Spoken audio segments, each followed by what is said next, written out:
بسم الله الرحمن الرحيم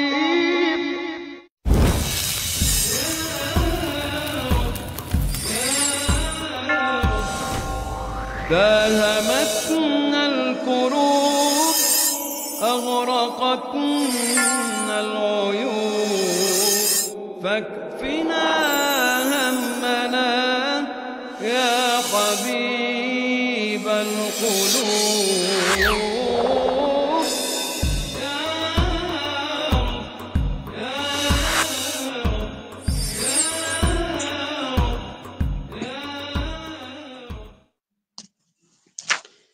আসসালামু আলাইকুম ওয়া রাহমাতুল্লাহি ওয়া বারাকাতুহু নাহমাদুহু ওয়া নুসাল্লি আলা রাসূলিহিল কারীম আম্মা বা'দ ফাআউযু বিল্লাহি মিনাশ শাইতানির রাজীম বিসমিল্লাহির রহমানির রহিম আলহামদুলিল্লাহ সুম্মা আলহামদুলিল্লাহ সমস্ত প্রশংসা সমস্ত গুণগান মহান সৃষ্টিকর্তা মহান রব আল্লাহ রাব্বুল আলামিনের প্রতি এবং লাখ কোটি দরুদ ও সালাম বর্ষিত হোক মানবতার মুক্তির দূত বিশ্বনবী হযরত মুহাম্মদ মুস্তাফা সাল্লাল্লাহু আলাইহি ওয়াসাল্লামের প্রতি। তো এই মুহূর্তে যেসব দর্শকরা দেশ এবং দেশের বাহিরের যে যেখানটা আজকে আমাদের লাইভটি দেখতেছেন এবং পরবর্তীতেও যে সমস্ত দর্শকরা আমাদের লাইভটি দেখবেন তাদের সকলকে আজকে আমাদের আলোচক এবং আজকে আমাদের টিমের পক্ষ থেকে জানাই আন্তরিক শুভেচ্ছা অভিনন্দন এবং মোবারকবাদ।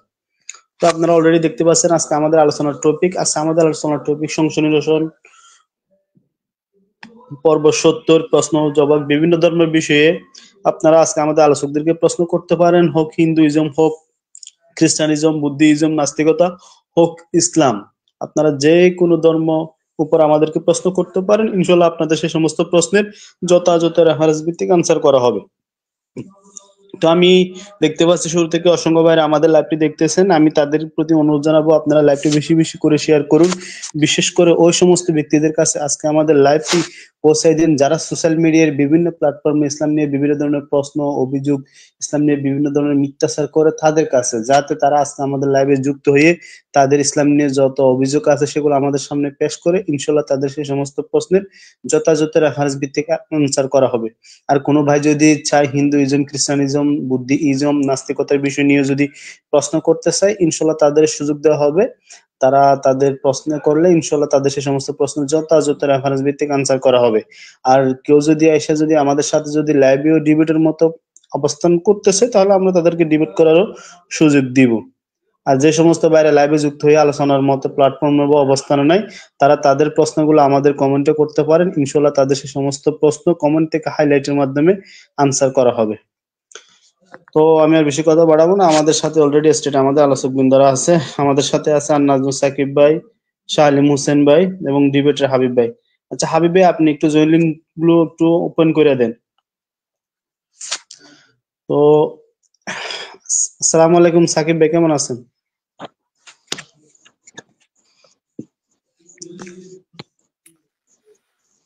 জি ওয়ালাইকুম আসসালাম মডারেটর ভাই, আলহামদুলিল্লাহ আমি ভালো আছি, আশা করি আপনিও ভালো আছেন। আমার কথা ক্লিয়ার শোনা যাচ্ছে কিনা একটু জানিয়ে দিবেন।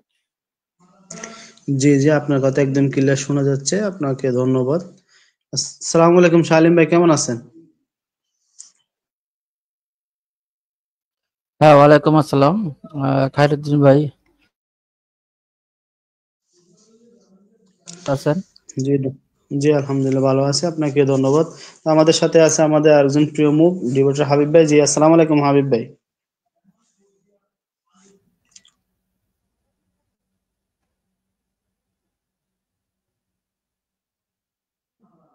ডিবেটার হাবিব ভাই, আপনি মিউটে আছেন, আনমিউট করে কথা বলুন।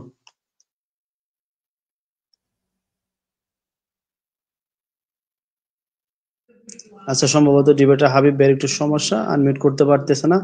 আচ্ছা, তো আমরা দেখেন দর্শকদের উদ্দেশ্যে আমরা দর্শকের জন্য আমরা শুরু থেকে আমাদের জয়েনিং উন্মুক্ত করে দিয়েছি। তো আমি দর্শকদেরকে জি জি, তো আমি যে সমস্ত ভাইরা এখন আমাদের লাইভটি দেখতেছেন আমি তাদের প্রতি অনুরোধ জানাবো আপনারা আমাদের লাইভটি বেশি বেশি করে শেয়ার করুন, বিশেষ করে ওই সমস্ত ব্যক্তিদের কাছে লাইভগুলো পৌঁছায় দেন যারা ইসলাম নিয়ে বিভিন্ন ধরনের অভিযোগ বিভিন্ন ধরনের প্রশ্ন সোশ্যাল মিডিয়ায় করে তাদের কাছে, যাতে তারা আজকে আমাদের লাইভে যুক্ত হয়ে তাদের সেই সমস্ত অভিযোগ প্রশ্নগুলো আমাদের সামনে উত্থাপন করে ইনশাল্লাহ তাদের সেই সমস্ত প্রশ্নের যথাযথ রেফারেন্স ভিত্তিক আনসার করা হবে। আর কোনো ভাই যদি হিন্দুইজম, খ্রিস্টানিজম, বুদ্ধিজম, নাস্তিকতার বিষয় নিয়ে যদি প্রশ্ন করতে চায় বা বিতর্ক বা ডিবেট করতে চায়, তাহলে আমরাও তাদেরকে সেই সুযোগ দিব। তারা আমাদের লাইভে যুক্ত হয়ে আমাদেরকে সে সমস্ত বিষয়ে প্রশ্ন করতে পারে। ইনশাল্লাহ তাদের সে সমস্ত প্রশ্নেরও যথাযথ রেফারেন্স ভিত্তিক আনসার করা হবে। আর যে সমস্ত ভাইরা লাইভে যুক্ত হয়ে আলোচনার মতো অবস্থানে নাই বা স্থানে নাই, তারা তাদের সে সমস্ত তাদের প্রশ্ন অভিযোগগুলো আমাদের কমেন্টে করতে পারে। ইনশাল্লাহ তাদের সে সমস্ত প্রশ্ন বা অভিযোগগুলো আমরা কমেন্ট থেকে হাইলাইটের মাধ্যমে আনসার করার চেষ্টা করব। তো আমরা আপনাদের জন্য শুরু থেকে জয়েন লিঙ্ক উন্মুক্ত করে দিয়েছি, আশা করি আপনারা লাইভে যুক্ত হবেন। আচ্ছা সাকিব ভাই, আপনি যদি কিছু বলতেন আলোচনার আজকের বিষয়বস্তু এবং এই প্রসঙ্গে। না, আমি উন্মুক্ত আলোচনা হিসাবে প্রতিটি আলোচনাতেই যেরকম ভাবে আমি করি ওই রকম ভাবে বলবো যে প্রথমে আমি সবাইকে সালাম দিয়ে নেই।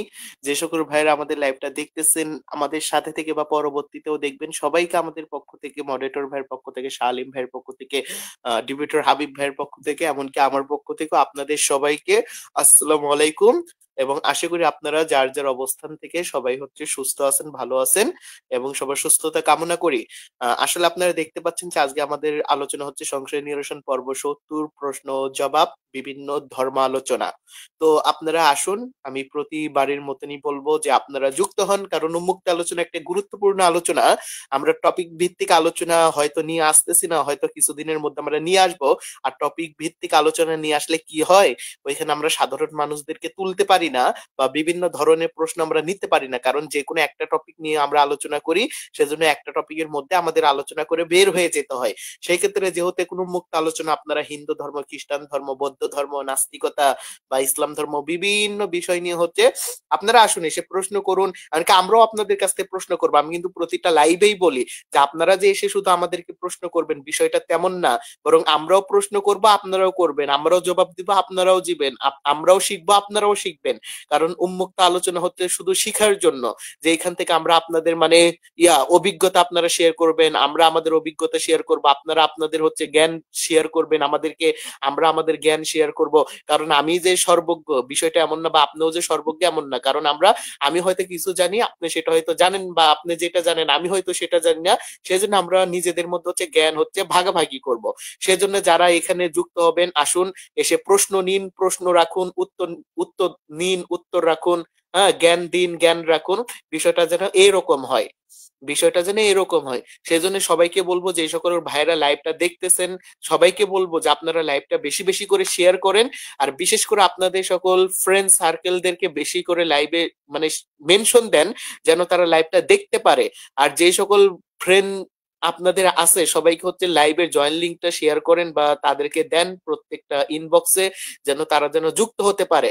যারা যুক্ত হবে তাদেরকে লিঙ্ক দেন, যেন তারা যুক্ত হয়ে আমাদের প্রশ্ন নিতে পারে, আমরাও যেন প্রশ্ন নিতে পারি, আমরাও যেন জবাব দিতে পারি, তারাও যেন জবাব দিতে পারে। এরকম আমরা আলোচনা করব অনেক চমৎকার ভাবে, শিখার জন্য।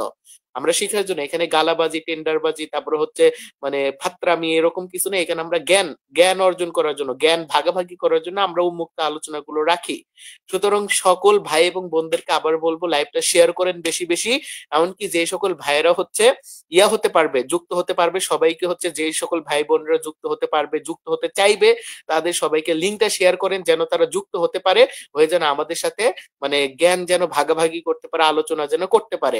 আর যারা যুক্ত হতে পারবে না, এমন পরিস্থিতিতে নেই, তাদেরকে মেনশন দেন নিচে, যেন তারা যেন উপরে উঠতে না পারলেও নিচে যেন প্রশ্ন করে, তাহলে আমরা নিচে প্রশ্নগুলো এক এক করে তুলে তুলে জবাব দেব।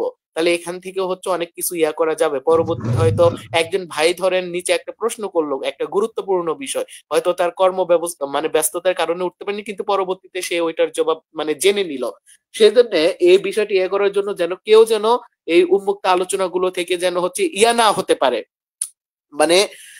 বিমুখ হতে না পারে, বা হচ্ছে কেউ যেন এগুলো থেকে বিরত না থাকতে পারে। কারণ আমরা লাইভে আছে, আমরা লাইভে থেকে কোনো জায়গায় শেয়ার, মেনশন বা কাউকে লিঙ্ক দিতে পারি না।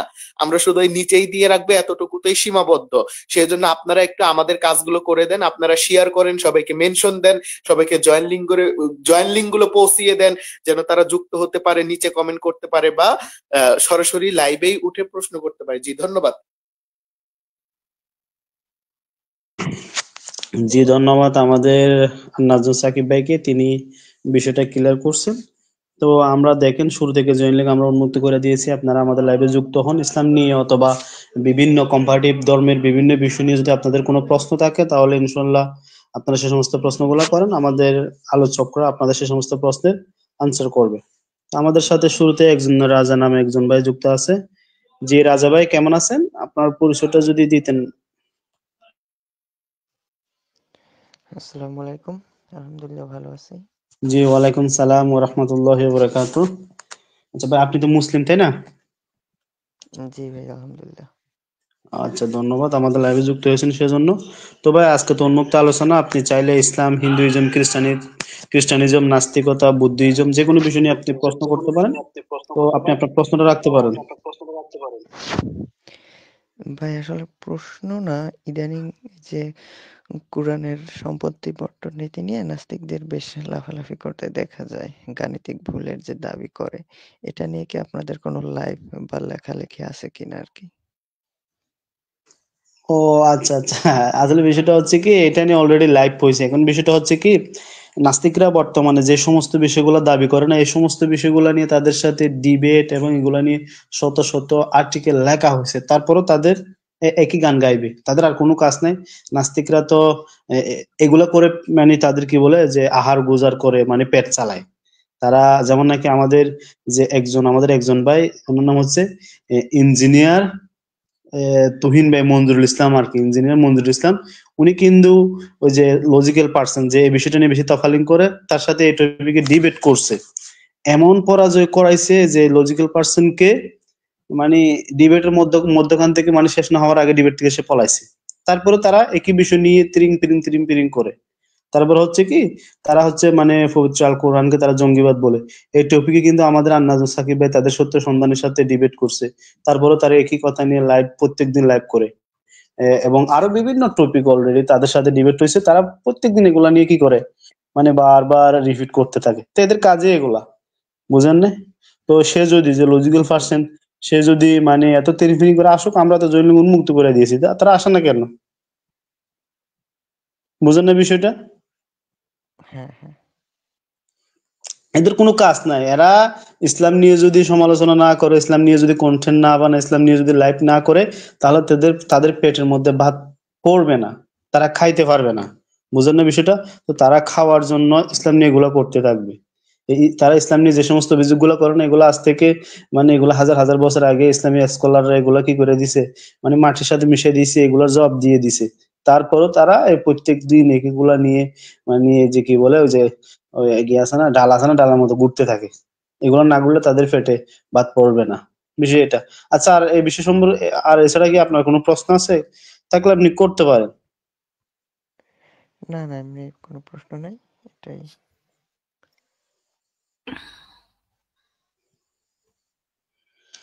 আচ্ছা জি, সমস্যা নাই। তাহলে আপনি স্টেটে থাকুন, আপনার যদি কোনো প্রশ্ন থাকে তাহলে আপনি প্রশ্ন করতে পারেন পরবর্তীতে। আর আপনি লাইভটা শেয়ার করুন এবং আপনাদের যে বন্ধু বান্ধব আছে, বিশেষ করে নাস্তিক, হিন্দু, খ্রিস্টান যারা আছে, তাদেরকে মেনশন দিয়ে আজকে লাইভে তাদেরকে যুক্ত হওয়ার সুযোগ করে দেন। তো আমাদের সাথে আছে আমাদের সত্যের সংগ্রামী ভাই। আসসালামু আলাইকুম সত্যের সংগ্রামী ভাই, কেমন আছেন? ওয়ালাইকুম আসসালাম, আপনারা কেমন আছেন? জি আলহামদুলিল্লাহ, আল্লাহর রহমতে ভালো আছি। ধন্যবাদ আপনি আমাদের লাইভে যুক্ত হয়েছেন সেজন্য। তো ভাই আপনার যদি কোনো প্রশ্ন থাকে করতে পারেন, অথবা পরে চাইলেও করতে পারেন। আচ্ছা, হিন্দু ধর্মে কি গোত্রে গোত্রে তো বিয়ে নিষিদ্ধ, তো তারা অনেক সময় মানে নাকি ইসলাম ধর্ম সবসময় মানে শুধু বোন বোন, ইসলাম নাকি বোনকে বিয়ে করে। তো ইসলামে তো বোনকে বিয়ে করে না, মানে কাজিন মানে চাচাতো বোন বা মামাতো বোন, ফুফাতো বোন, এরা তো নিজের বোন না। হিন্দু ধর্মে কি এমন কি কোনো কিছু আছে জানেন, বোনকে বিয়ে করে বা নিজের গোত্রের মধ্যে বিয়ে করে বা অন্য কিছু? ও খুব সুন্দর একটা প্রশ্ন করছেন, ধন্যবাদ আপনাকে প্রশ্নটির জন্য। তো এটা নিয়ে আমি আমাদের আলোচকদের কাছে যাব, তার আগে আমি দু একটা কথা বলি। তাদের কাছে আছে যেমন নাকি যে তাদের যে যে ভাগবত পুরাণের মধ্যে আছে, ব্রহ্মা তার নিজের মেয়ের সাথে উল্টাপাল্টা করছে, ঠিক আছে, তারপরে কৃষ্ণ তার মামাতো বোনের সাথে করছে। এগুলা আমি সাকিব ভাইয়ের কাছে যাচ্ছি। সাকিব ভাই, আপনি যদি এই বিষয়ে কিছু বলতেন।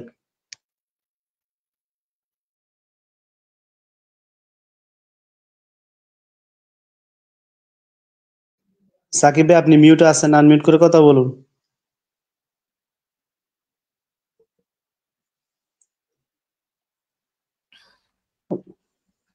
আচ্ছা, আমার কথা কি শোনা যাচ্ছে না?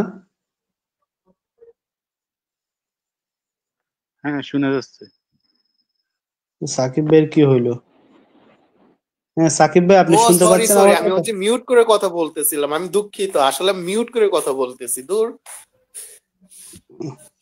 জি জি, উনি আচ্ছা, আমার উনি কথা একটা এখন প্রশ্ন, শোনা যাচ্ছে তো? জি জি শোনা যাচ্ছে।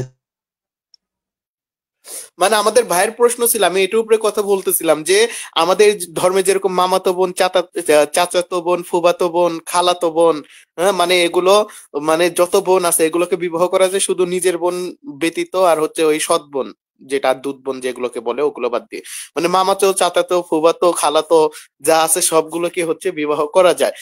এই একই নিয়ম হচ্ছে এই হিন্দু ধর্মে আছে কিনা, আসলে হিন্দু ধর্মে মানে এই নিয়মটা আছে কিনা যে মামাতো ফুফাতো বোনকে বিবাহ করা যাবে কিনা, মানে এইরকম কোন বিধান আছে কিনা যে করা যাবে নাকি যাবে না এই সম্পর্কে আমি জানি না। তবে কৃষ্ণ নিজের ফুফাতো বোনকে বিবাহ করেছিল, এটা জানি। কৃষ্ণ নিজেই হচ্ছে তার ফুফাতো বোনকে বিবাহ করেছিল। আপনারা যদি দেখেন হচ্ছে শ্রীমদ্ ভাগবত মহাপুরাণ 10 নম্বর স্কন্ধ 58 নম্বর হচ্ছে অধ্যায়ের 31 নম্বর হচ্ছে সূত্র, সূত্র বলে মানে 31 নম্বর হচ্ছে শ্লোক। এইখানে হচ্ছে কৃষ্ণ তার মানে ফুফাতো বোন, হ্যাঁ, মানে যে তার ফুফাতো মানে ফুফাতো বোনকে তিনি হচ্ছে বিবাহ করেছিল, একেবারে সুস্পষ্ট ভাবে এখানে হচ্ছে ইয়া করা আছে।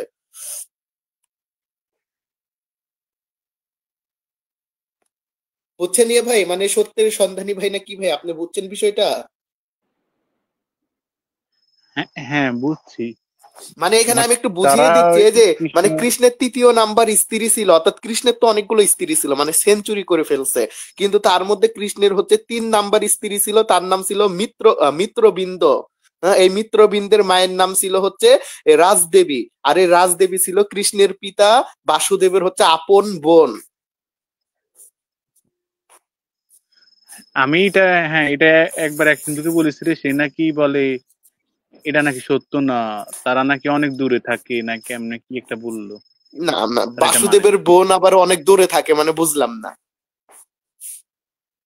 এরা নাকি কয় এরা নাকি এক না, এমনি নাকি, বুঝছেন, এমন রক্তের না আরে বলে। ভাই, এখানে একে কি লেখা আছে আপনি এ দেখেন না কেন? আপনি হচ্ছে এখানে সংস্কৃতটা দেখেন না কেন? এই যে এই যে এখানে দেখেন মিত্রবিন্দং, এই যে পিতৃ শিশু, পিতৃ শিশু মানে কি, মানে পিতার বোনের কন্যা, পিতৃ শিশু মানে পিতার বোনের কন্যা, বুঝছেন এবার?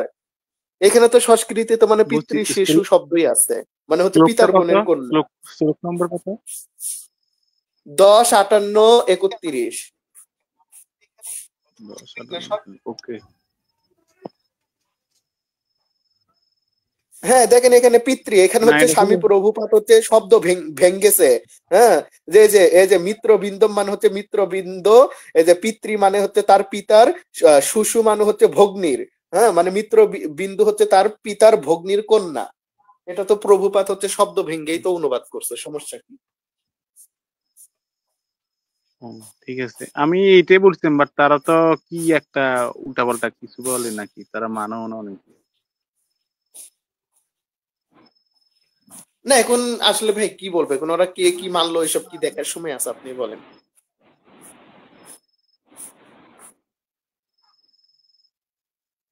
না, এরা সবসময় নাকি মুসলিমদেরকে এই কথাই বলে খোঁটা দেয় সবসময়। এটা তো বাধ্যতামূলক না যে কাজিনদের বিয়ে করতে হবে মুসলমানদের, এটা তো বাধ্যতামূলক, এটা যার ইচ্ছা করলে করবে, না করলে সত্য নাই, এটা সত্য ঠিক। সংগ্রামী ভাই, সত্য সংগ্রামী ভাই, একটা বিষয়টা হচ্ছে কি, মানে এরা যে আঙ্গুল তুলতেছে, ঠিক আছে, আমাদের দিকে আঙ্গুল তুললে, একটা আঙ্গুল তুললে ওদের দিকে কিন্তু 4টে আছে। যেমন নাকি সাকিব ভাই বলছে কৃষ্ণ তার আপন মামাতো বোনকে বিয়ে করছে, এমনকি কৃষ্ণ নিজের মামিকে পর্যন্ত বিয়ে করছে। তো তারা যে বলে আমরা যে আমাদের মধ্যে যে মাঝে মধ্যে স্বাস্থ্য বোনের সাথে বিয়ে হয়, তারপর হচ্ছে খালাতো বোনের সাথে বিয়ে হয়, এগুলা নিয়ে তারা বিভিন্ন লাফালাফি করে। কিন্তু তাদের যে মানে কি বলে, তাদের যে ব্রহ্মা, তাদের যে তথাকথিত ঈশ্বর যে এ, তার নিজের কন্যা সরস্বতীর সাথে যে অকাম কুকাম করছে, এগুলাও তাদের চোখে বাজে না, এগুলো তাদের চোখে দেখে না, করার কিছু নাই। বুঝেন না বিষয়টা? এদের তো লাস্ট লজ্জা বলতে কিছু নেই। যদি লজ্জা থাকতো তাহলে যে এগুলা নিয়ে বলতো না। যে আমি যে ধরেন একটা কথা আর কি, যে মুসলিমদের মধ্যে যে মানে মামাতো বোন ফুফাতো বোনের সাথে যে বিয়ে হচ্ছে, এগুলা নিয়ে তারা জীবনের কথাগুলো বলতো না যদি তাদের লজ্জা থাকতো। কারণ তাদের ঈশ্বরাই করছে, নিজের মেয়ের সাথে ব্রহ্মা, তার সরস্বতী তার নিজের কন্যার সাথে কম করছে। তারপর হচ্ছে কৃষ্ণ হচ্ছে তার মামাতো বোনের সাথে করছে, কৃষ্ণ তার মামির সাথে করছে। বুঝেন না বিষয়টা? এদের লাস্ট লজ্জা বলতে কিছু নেই। তো এদের সম্পর্কে কি বলবেন? আপনার আসলে ভারতে যে ঠিকই বলছেন, নরেন্দ্র এদের মোদী কোনো লজ্জাই নেই।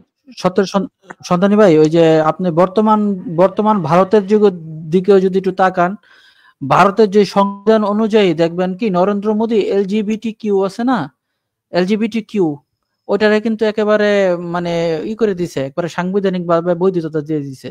এখন ভারতের মধ্যে যদি কেউ যদি কোনো হিন্দু যদি তার মেয়েকে বিয়ে করতে চায়, ওটাও সাংবিধানিক ভাবে বৈধ। কেউ যদি তার ভাইকে বিয়ে করতে চায়,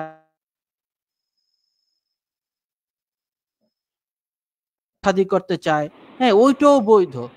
আপনার ভারতের আইন অনুযায়ী যে ভারতে থাকে সে তো আর আমাদের ইসলামের যে বিবাহ নীতি এটার উপরে তো আঙ্গুল দিতে পারে না, কারণ সে যেই দেশে থাকে ওই দেশের আইন অনুযায়ী এগুলো সবই বৈধ।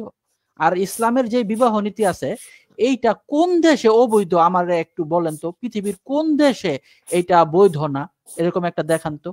না শালিম ভাই, এখানে না একটা মজার জিনিস আছে বুঝছেন। এখানে একটা মজার জিনিস হচ্ছে কি, মানে চাচাতো বোন ফুফাতো বোন তারপর হচ্ছে মামাতো বোনকে বিবাহ করা যাবে না, কিন্তু আপন ভাই বোন নিয়োগ লাগাইতে পারবে। এটা কিন্তু আমার কথা না।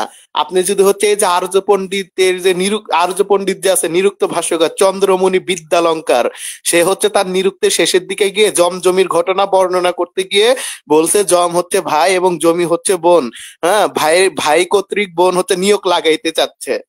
মানে একে সে সরাসরি বলছে যে এখানে নিয়োগের বিধান আছে। মানে বেদের যে জমির ঘটনা এটা নাকি নিয়োগের ঘটনা। মানে বোন হতে নিয়োগ লাগাইতে চাচ্ছিল ভাইয়ের দ্বারা। নিয়োগ করতে চাচ্ছিল। আচ্ছা, হ্যাঁ হ্যাঁ, আর চন্দ্রমণি বিদ্যালঙ্কার ওইখানে নিয়োগ প্রতিষ্ঠাই করছে যে এখানে নিয়োগ সিদ্ধ হয়। অর্থাৎ একজন বোন আচ্ছা, চাইলে ভাইয়ের দ্বারাও নিয়োগ লাগাইতে পারবে। আচ্ছা। পৃথিবীর কোন দেশে যে কাজিন সিস্টার বিবাহ করা যাবে না, এটা কোন দেশের মধ্যে এই নৈতিকতা আছে, সাংবিধানিক ভাবে এই ধরনের আছে, নিষেধাজ্ঞা আছে, একটু দেখাইতে পারবেন?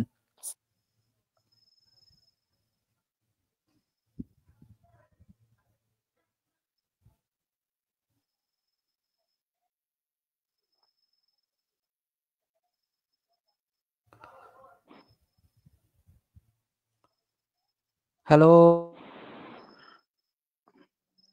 আচ্ছা, আমি একটা রিপোর্ট দেখলাম যে দক্ষিণ ভারতীয় আলারা মামা ভাগ্নি বিবাহ, এটা কি সত্য? হ্যাঁ, তামিলনাড়ুতে তো ওরা মামা এবং ভাগ্নি বিবাহ একবারে বৈধ, মানে বাধ্যতামূলক। আপনি দক্ষিণ দক্ষিণ ভারতে যেমন তামিলনাড়ু, আন্ধ্রপ্রদেশ, ওইখানে কি মানে একটা স্বাভাবিক জিনিস। আপনি যদি তামিলনাড়ুর ছবিগুলা দেখেন, মুভিগুলা দেখেন, দেখবেন কি নায়ক, অধিকাংশ সিনেমার নায়ক দেখবেন হয় মামা হয়, আর হইতেছে মানে হয় আপন বোনের মেয়ে। নায়িকাটা হইতেছে আপন বোনের মেয়ে, আর নায়ক হইতেছে, এবং সেখানে মামা বইলেই ডাকে, মামাকে মামা বইলেই ডাকে, এবং মামাকে বলে যে যে কাদেলিরকে মানে হইতেছে কি আই লাভ ইউ, মধ্যে বলে কি নানুনে কাদালিরকে মানে হইতেছে যে আমি তোমাকে ভালোবাসি। তো সিনেমার মেয়ে মামাকে বলতেছে মামা নানুনে তোমাকে ভালোবাসি, তারপরে তাদের বিয়ে শাদীও হয়। তো আমরা যখন তামিলদেরকে জিজ্ঞেস করলাম যে ভাই কিরে তোর এই ছবির মধ্যে দেখতেছি যে বোনের মেয়ে বিয়ে করতেছে, এটা কি? হ্যাঁ, তো আমাদের দেশে একটা স্বাভাবিক জিনিস, আর এটা তো অনেক ভালো। আমি কি ভালো? এখানে ডিভোর্সের পরিমাণ খুব কম থাকে, এখানে নিজের আপন বোনের মেয়েকে বিয়ে করছে, এইটারে সে কখনো ডিভোর্স দিতে চায়, তাই নাকি? হ্যাঁ, আর নিজেদের মধ্যে বিয়ে হওয়া তো ভালো, ওদের কাছে এই জিনিসটা একটা স্বাভাবিক জিনিস। আমাদের কাছে যেরকম আমরা লাভ মেরে উঠি, আরে বাগ্নি বিয়ে করছে, আমরা লাভ মেরে উঠি, কিন্তু ওদের কাছে একটা স্বাভাবিক জিনিস। ওরা বলে হ্যাঁ করি, হ্যাঁ তাতে কি হয়েছে, এটা তো কোনো সমস্যা না, ওরা এইভাবে কথা বলে। আমি এটা বলছি এক হিন্দুকে, পশ্চিমবঙ্গে তার বাড়ি, সে বলে তারা হিন্দুই না, তারা নাকি দক্ষিণ ভারতে মানুষগুলো নাকি হিন্দু না।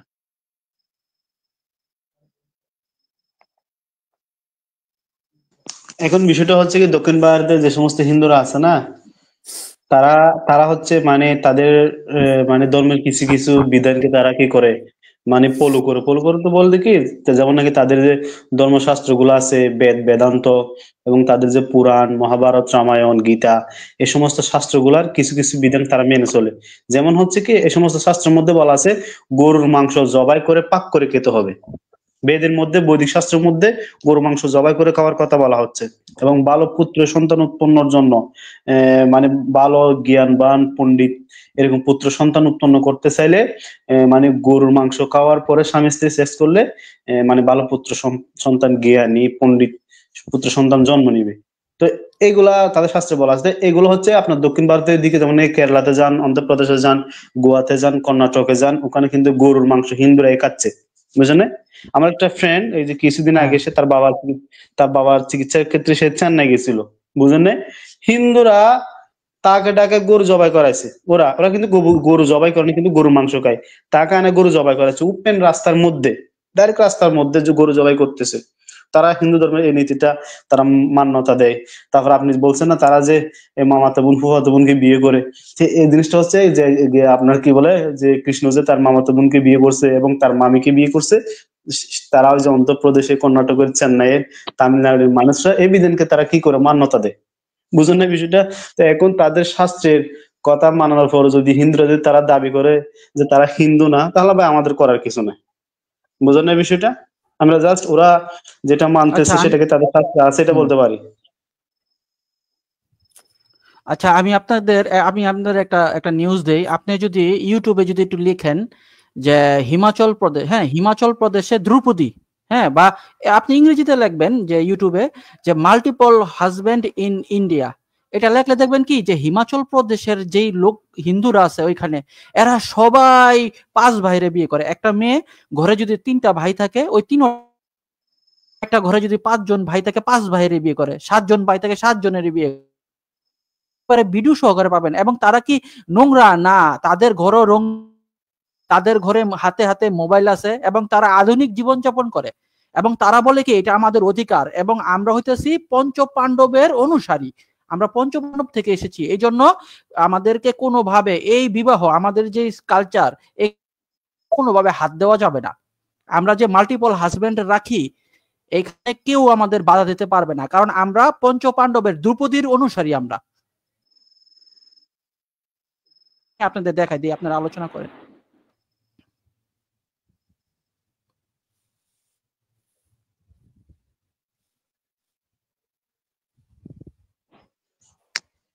বুঝছেন যে সত্য সংগ্রামী ভাই, আসলে বিষয়টা হচ্ছে কি, যেমন নাকি যে সালিম ভাই এখন বলছে পঞ্চ পাণ্ডব, যে একটা মেয়েকে 5 জন বা ওরা 5 ভাই বিয়ে করছে, এটা কিন্তু তাদের শাস্ত্রের মধ্যে বলা আছে। এবং এটা কিন্তু বর্তমানে চাক্ষুষ প্রমাণ আছে যে আপনার যে হিমাচল প্রদেশের ওইদিকে এমন গোষ্ঠী আছে, হিন্দু জনগোষ্ঠী আছে, যারা হচ্ছে কি মানে এক ফ্যামিলিতে যদি 5 ভাই থাকে, পাঁচও ভাইয়ের স্ত্রী হয় ওই মেয়েটা। এগুলা তাদের শাস্ত্রের মধ্যে আছে এবং বাস্তবেও আছে। যেমন নাকি তাদের শাস্ত্রের মধ্যে, বেদের মধ্যে অশ্বমেধ যজ্ঞ, বুড়ার সাথে নারীদের সেক্সের কথা, মানে বলা হচ্ছে কি অসমত যজ্ঞে একটা নারীকে গুড়ার সাথে সেক্স করতে হবে, গুড়ার সাথে শুইতে হবে। তো এগুলা কিন্তু ভারতের যে বিভিন্ন মন্দির আছে না, বিভিন্ন মন্দিরের মানে আর্টিক্সার যেগুলো মন্দির দেওয়ালের মধ্যে অঙ্কন যেগুলো আছে না, ওখানে স্পষ্ট ভাবে অঙ্কন গুলো আছে, গুড়ার সাথে সেক্স রত নারী, মানে এরকম ডাইরেক্ট একেবারে ওপেন এগুলো আছে।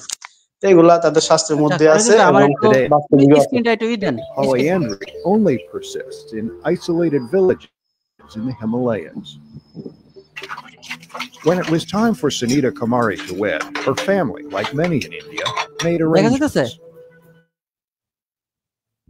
জি জি, দেখা যাচ্ছে, But they দেখা যাচ্ছে। involved more than a dowry in the celebration. Not 2 husbands, but 3. আরে নেটে তো সমস্যা।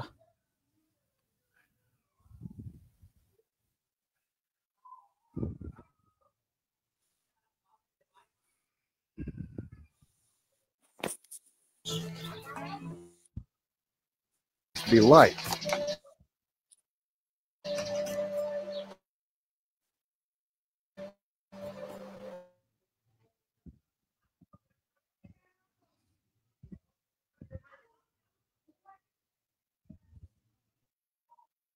এই যে এই পাঁচ ভাই, এই যে দেখেন এখানে তিন His ভাই, wife তিন or ভাইয়েরই বিয়ে oldest করছে, son.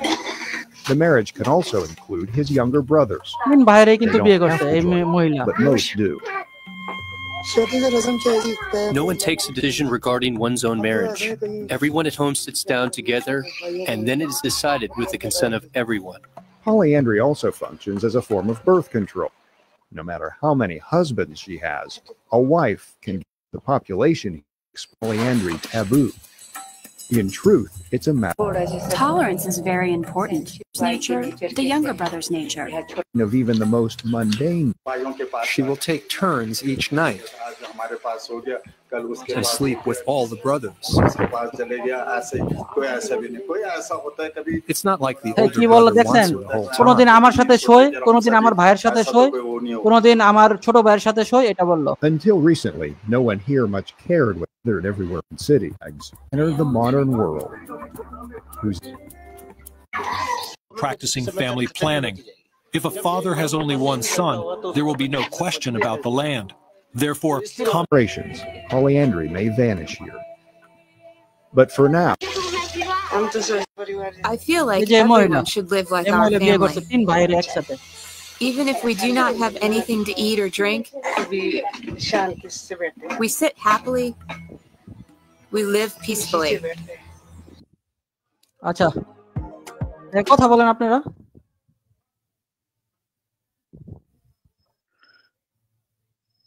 আচ্ছা, তো আমি এখানে খায়রুদ্দিন ভাই, আমি যে মাল্টিপল হাজবেন্ডের অনেকগুলো সুবিধা ওনারা বললো, যে যেখানে আপনার একজন ইনকাম করে, তিনজন ইনকাম করে, হ্যাঁ, তিনটা হাজবেন্ড থাকলে তিনজনে ইনকাম করলে সংসারটা খুব ভালো চলে।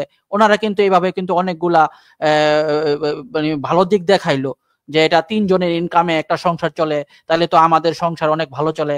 তারপর আমাদের যে জনসংখ্যা বৃদ্ধি হয়, তিনজনে যদি তিনটা ফ্যামিলি থাকে তাহলে সন্তান বেশি হয়ে যাবে। আর যদি তিনটা স্বামী থাকে, একটা স্ত্রী থাকে, তাহলে সন্তান মানে জনসংখ্যার বৃদ্ধিটা এখানে বৃদ্ধি হয় না। এই অনেকগুলো ভালো ভালো কথা কিন্তু বললো, কিন্তু এখানে খারাপ দিকগুলো কিন্তু বলে না। আমি একটা খারাপ দিক বলি, তাহলে আপনারা বুঝে যাবেন যে এটা একটা মারাত্মক একটা খারাপ জিনিস, খারাপ প্রথা। যেরকম ধরেন তিনটা স্বামীর মধ্যে, হ্যাঁ, এই যে তিনটা হাজবেন্ড আছে, এই তিনটা হাজবেন্ডের মধ্যে এই মেয়েটা ন্যাচারালি কোনো একটা হাজবেন্ডের, কোনো একটা ভাইরে একটু বেশি ভালোবাসবে। যেরকম দ্রৌপদী কিন্তু যে পঞ্চ পাণ্ডবের মধ্যে সব ভাইরে কিন্তু একই রকম ভাবে ভালোবাসতো না। দ্রৌপদী সবচেয়ে বেশি ভালোবাসতো অর্জুনকে। ঠিক সেই রকম একটা নারী কিন্তু এই যে মাল্টিপল হাজবেন্ডের মধ্যে যে কোনো একটা স্বামীরে কিন্তু একটু বেশি ভালোবাসবে।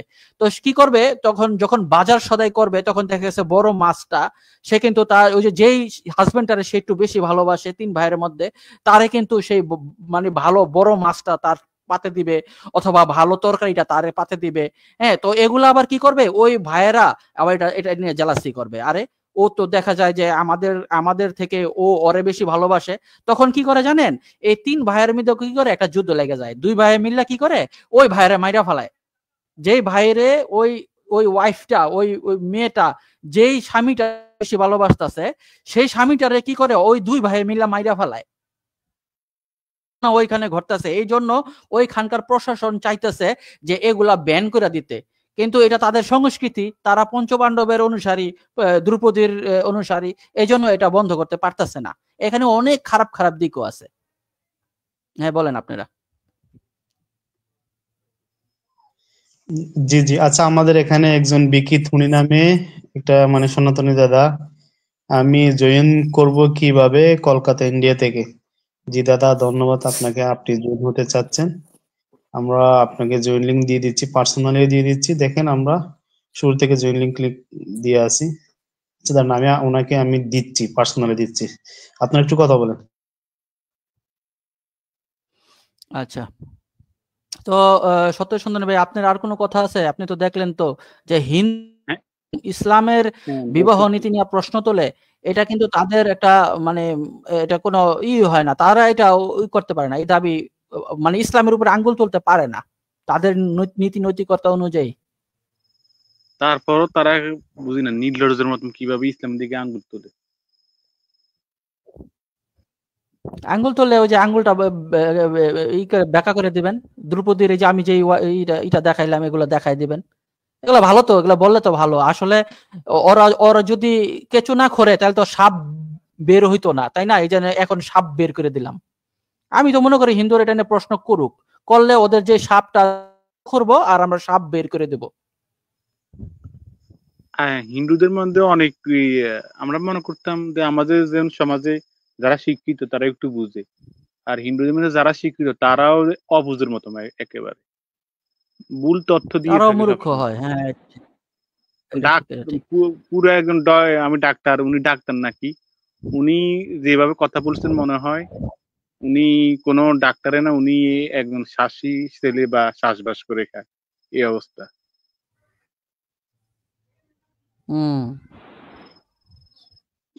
আচ্ছা, ওই যে বিকি তুনি নামে যে দাদাটা যুক্ত হতে চাচ্ছিলেন, আমি তাকে পার্সোনালি দিয়ে দিয়েছি জয়েন লিঙ্ক। দাদা, আপনি এখানে যে জয়েন লিঙ্কটা দিয়েছি ওখানে যদি ক্লিক করেন তাহলে আপনি আমাদের লাইভে যুক্ত হতে পারবেন। আমরা জয়েন লিঙ্ক দিয়ে দিয়েছি আপনাকে, আপনি জয়েন লিঙ্কে ক্লিক করে আসুন, আমরা আপনাকে স্টেজে তুলবো এবং আপনি যদি চান আলোচনা করতে অথবা ডিবেট করতে আমরা আপনাকে সেই সুযোগটা দিব। তো আমি দর্শকদের উদ্দেশ্যে বলবো, এখন দেখতে পাচ্ছি অসংখ্য বাইরে আজকে আমাদের লাইভটি দেখতেছেন। আমাদের এই লাইভটি 3টা প্ল্যাটফর্ম থেকে একাধারে লাইভ চলতেছে। তো যে সমস্ত ভাইরা এখন আমাদের লাইভটি দেখতেছেন তাদের প্রতি অনুরোধ, আপনারা লাইভটি বেশি বেশি করে শেয়ার করুন, বিশেষ করে ওই সমস্ত ব্যক্তিদের কাছে আজকে আমাদের লাইভের লিঙ্কটি পৌঁছে দেন যারা ইসলাম নিয়ে বিভিন্ন ধরনের প্রশ্ন অভিযোগ সোশ্যাল মিডিয়ায় করে থাকে তাদের কাছে, যাতে তারা আমাদের লাইভে যুক্ত হয়ে তাদের সে সমস্ত অভিযোগ প্রশ্নগুলো পেশ করে। ইনশাল্লাহ তাদের সে সমস্ত প্রশ্নের যথাযথ রেফারেন্স ভিত্তিক আনসার করা হবে। আর কোনো ভাই যদি হিন্দুইজম, খ্রিস্টানিজম, বুদ্ধিজম, নাস্তিকতা মানে এই বিষয়ে যদি প্রশ্ন করতে চায় তাহলে তাদের সুযোগ আছে, কারণ এটা উন্মুক্ত আলোচনা, সংশোধন নিরসন পর্ব। তো আপনারা প্রশ্ন রাখলে ইনশাল্লাহ আপনাদের সে সমস্ত প্রশ্নের যথাযথ রেফারেন্স ভিত্তিক আনসার করা হবে। তো আর যারা লাইভে যুক্ত হয়ে আলোচনা করার মতো অবস্থানে নাই তারা আপনাদের প্রশ্নগুলো আমাদের কমেন্টে করতে পারেন, ইনশাল্লাহ আপনাদের সে সমস্ত প্রশ্ন কমেন্ট থেকে হাইলাইট করে আনসার করা হবে। তো আমাদের সাথে এখানে আমাদের অনেক বাইরে যুক্ত আছেন। তো আমাদের সাথে এখন যুক্ত আছেন ব্রাদার শফিকুল ইসলাম। জি, আসসালামু আলাইকুম। শফিকুল ভাই কেমন আছেন? ওয়ালাইকুম আসসালাম রাহমাতুল্লাহ। আলহামদুলিল্লাহ, আমি ভালো আছি। আপনারা কেমন আছেন? জি, আলহামদুলিল্লাহ, আল্লাহর রহমতে ভালো আছি। তো ধন্যবাদ আজকে আমাদের লাইভে যুক্ত হয়েছেন। তো ভাই আপনার কি মানে আমাদের কি কোনো কিছু জানানোর বা অথবা কোনো কিছু জানার আছে, যদি থাকে আপনি প্রশ্ন করতে পারেন। জি, ইনশাল্লাহ। আমি মাত্র 2 মিনিট একটু কথা বলতে চাই। সেটা হচ্ছে যে এই কিছুক্ষণ আগে আমি পোস্ট করলাম যে যীশু খ্রিস্ট তিনি হচ্ছেন একজন নবী, তিনি কোনো ঈশ্বর নন। এবং এ বিষয়ে আমি 2টা রেফারেন্সও দিয়েছিলাম। সেটা হচ্ছে লুক থেকে, লুকের রেফারেন্সটা ভুলে গেছি। তো সেখানে আপনার বলা হয়েছে যে যীশু খ্রিস্ট হচ্ছেন একজন প্রফেট, একজন ভাববাদী। তো সেই কমেন্টে একজন খ্রিস্টান কিনা সঠিক আমি জানি না, কারণ যখন হিন্দুদের বিরুদ্ধেও পোস্ট করা হয় তখনও সে হিন্দুদের ডিফেন্স করে। এরপরে যখন খ্রিস্টানদের বিরুদ্ধে কোনো পোস্ট লেখা হয় রেফারেন্স ভিত্তিক, তখন সে খ্রিস্টানদের পক্ষে গিয়ে কথা বলে। তো আমি জানি না সে আসলে কি, খ্রিস্টান না নাস্তিক না হিন্দু না কি। তবে সে দাবি করতেছে যে কোরআনে নাকি দাবি করা হয়েছে যে পিতা পুত্র পবিত্র আত্মা, এটা নাকি কোরআনে বলা হয়েছে। এবং কোরআনেই নাকি আছে যে যীশু খ্রিস্ট হচ্ছে ঈশ্বর। তার কাছে দলিল চাইলাম কিন্তু সঠিক কোনো দলিল সে দিতে পারে নাই। তো তার যে কথাটা, সে যে দাবি করলো যে যীশু খ্রিস্ট ঈশ্বর, এটা নাকি কোরআনেই আছে।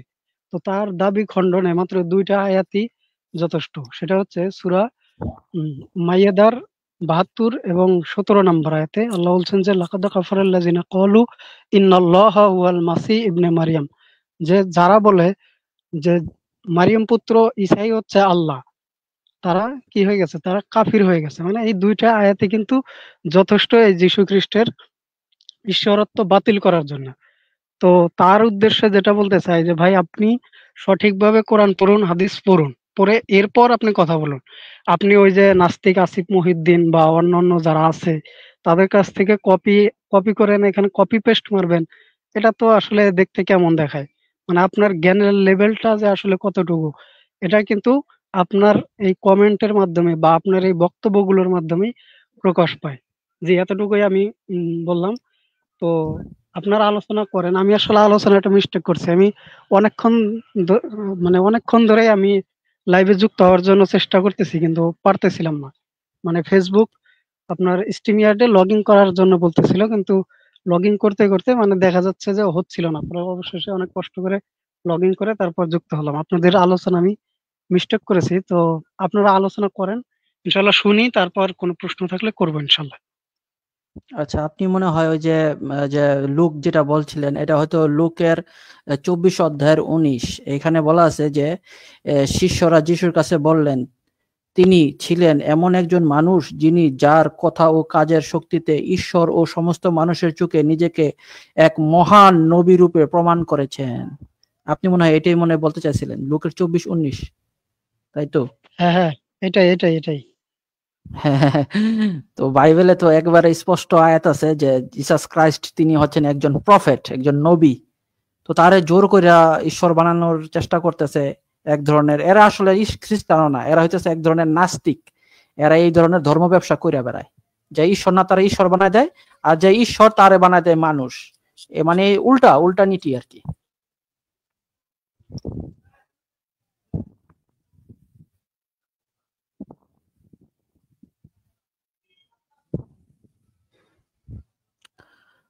খায়রুদ্দিন ভাই বলেন, আপনি মডারেটর, আপনি যদি এরকম থাকেন, মিউট হয়ে থাকেন, তাহলে কি এরকম হয়?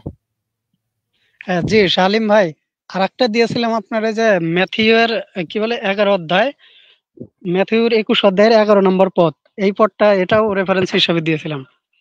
আচ্ছা, এখানে লেখা আছে যে জনতা বলে উঠলো যিশু একজন নবী। এটা বলেছে এরকম ভাবে যে যিশু যখন জেরুজালেমে প্রবেশ করলেন তখন সমস্ত শহরে খুব শোরগোল পড়ে গেল।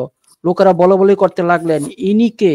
জনতা বলে উঠলো, ইনি যিশু, গালিলে নাসরেতীয় শহরের সেই নবী। স্পষ্ট বলা আছে নবী, সেই নবী। তো জোর করে ঈশ্বর বানাতে গেলে তো কি করার আছে? আচ্ছা ঠিক আছে, সাকিব ভাই তো কথা বলছে না। হ্যাঁ সাকিব ভাই বলেন। আমার কথা শোনা যাচ্ছে শালিম ভাই? এখন ঠিক আছে। হ্যাঁ, আমি যেটা বলতে চাচ্ছিলাম যে বাইবেলে তো যিশুকে কখনোই ঈশ্বর বলাই হয়নি। এটা মানে বাইবেল থেকে যিশুকে ঈশ্বর প্রমাণ করা মানে খড়ের গাদাই মানে খড়ের গাদার মধ্যে সুস খোঁজা যতটা কঠিন, তার চাইতে আরো বড় কঠিন হবে এটা। আর কোরআনের মধ্যে যিশুকে ঈশ্বর বলছে, মানে এটা এই ভার্স গুলো আসলে আমরাও দেখতে চাই, কারণ আমরা এত কোরআন পড়ছি, মানে দেখি নাই, হয়তো মিস্টেক হয়ে গেছে আমাদের। মানে ওই আয়াতটা হয়তো চোখতেই পড়ে নাই, মানে ওদের দাবি অনুসারে ওরা যেহেতু দেখাচ্ছে, তো আসলে ওই আয়াতগুলো আমরা আসলে দেখতে চাই, আগে পরে দেখতে চাই যে কি আছে।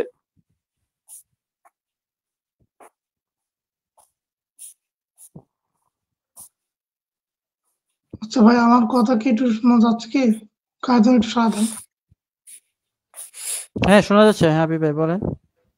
হ্যাঁ, আসলে হচ্ছে যীশু খ্রিস্ট নবী কিনা, না খ্রিস্টানরা যীশুকে ঈশ্বর বানাতে চায়, নবীত্বকে অস্বীকার করে। অথচ যখন 8:23 বলতেছে কি, ভাষটা ভালো করে দেখেন আপনারা, আসলে বলতে চায় যে ইহুদিরা তার কাছে আসলো, তো যীশু খ্রিস্ট বললো যে আমি তাদের ইহুদিদের অপকর্মদেরকে ইহুদিদেরকে বলতে চাই যে তোমরা তোমাদের পাপে মারা যাবে।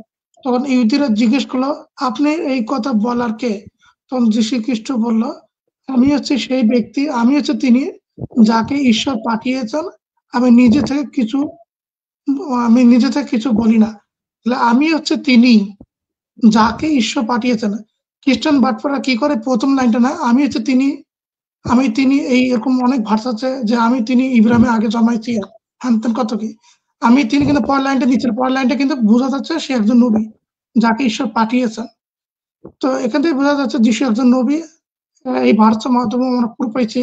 আর অসংখ্য ভার্স আছে যেখানে বলছে যে কোনো নবী তার এলাকায় ঠিক মতো কদর পায় না, এরকম একটা ভার্সও আমাদের নাজু সাকিব ভাই এবং শালিম ভাই জানে, আমার আপাতত মনে পড়তেছে না।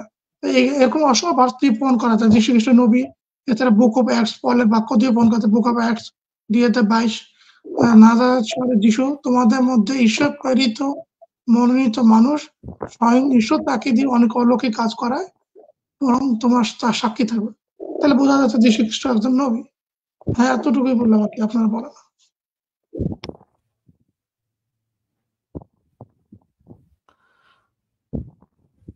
আচ্ছা, এখানে আমি একটা ছবি শো করছিলাম, মানে যিশুকে ঈশ্বরের ভিতরে ঢুকানোর চেষ্টা করছে, ওটা কি দেখা গেছিল ছবিটা?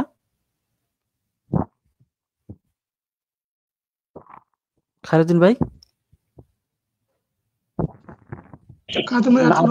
আবার দেখেন, আপনি আবার দেখেন, সমস্যা নাই। আচ্ছা, আমি আবার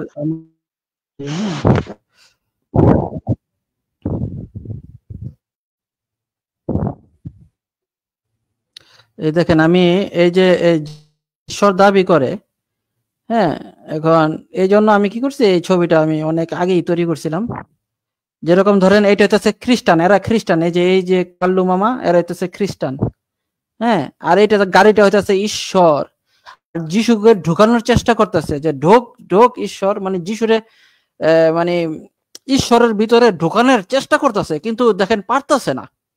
কেউ না দেখার আগে এই যে দেখেন, আমি এটা লিখছি যে কেউ না দেখার আগে যিশুকে ঈশ্বরের ভিতরে ঢুকা, ট্রিনিটি বাস্তবায়ন কর। এই দেখেন, আমি এটা লিখে রাখছি, মানে যিশুকে ওই ঈশ্বরের ভিতরে ঢুকানোর চেষ্টা করতেছে, কিন্তু ঢুকাইতে পারতেছে না, কারণ বাইবেলের মধ্যে তো এখনো সত্য কথা আছে, এখনো অনেক সত্য কথা বাইবেলের মধ্যে আছে। তো সেই অনুযায়ী তারা আসলে তারা পারতেছে না, ঢুকানোর অনেক চেষ্টা করতেছে, ঈশ্বরের ভিতরে ঢুকানোর চেষ্টা করতেছে, কিন্তু পারতেছে না।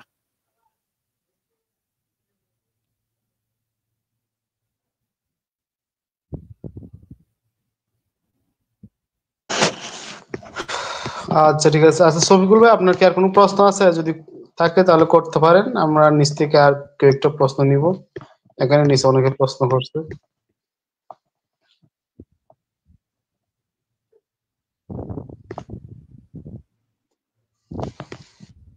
আচ্ছা, সম্ভবত শফিকুল ভাই শুনতে পাচ্ছেন আমাকে, তিনি মিউট করে। আচ্ছা, একটা প্রশ্ন আছে, আমি প্রশ্নটা একটু নিচ্ছি। আচ্ছা খায়রুদ্দিন ভাই, আপনি কন্টিনিউ করতে থাকেন, আমার আপাতত কোনো প্রশ্ন নাই। আচ্ছা, ধন্যবাদ। তো এখানে সিক্রেট উইজডম নামে একটা ভাই এখানে প্রশ্ন করছে, বাইবেলে কি পোলের কোনো ভুল ভবিষ্যৎবাণী আছে? যে শালিম ভাই, আপনি যদি প্রশ্নটি আনসার করতেন। হ্যাঁ, বাইবেলে, হ্যাঁ ভাই, খুব সুন্দর একটা প্রশ্ন করছেন। আপনার নাম হচ্ছে সিক্রেট উইজডম। বাইবেলে কি পৌলের কোনো ভুল ভবিষ্যৎবাণী আছে? হ্যাঁ, বাইবেলে আসলে পৌলের তো ভুল ভবিষ্যৎবাণী আছেই, এমনকি যিশুরও ভুল ভবিষ্যৎবাণী বাইবেলে আছে। তো আপনি একটা সুন্দর চমৎকার প্রশ্ন করেছেন, দাঁড়ান আমি একটু স্ক্রিনে আনার চেষ্টা করি।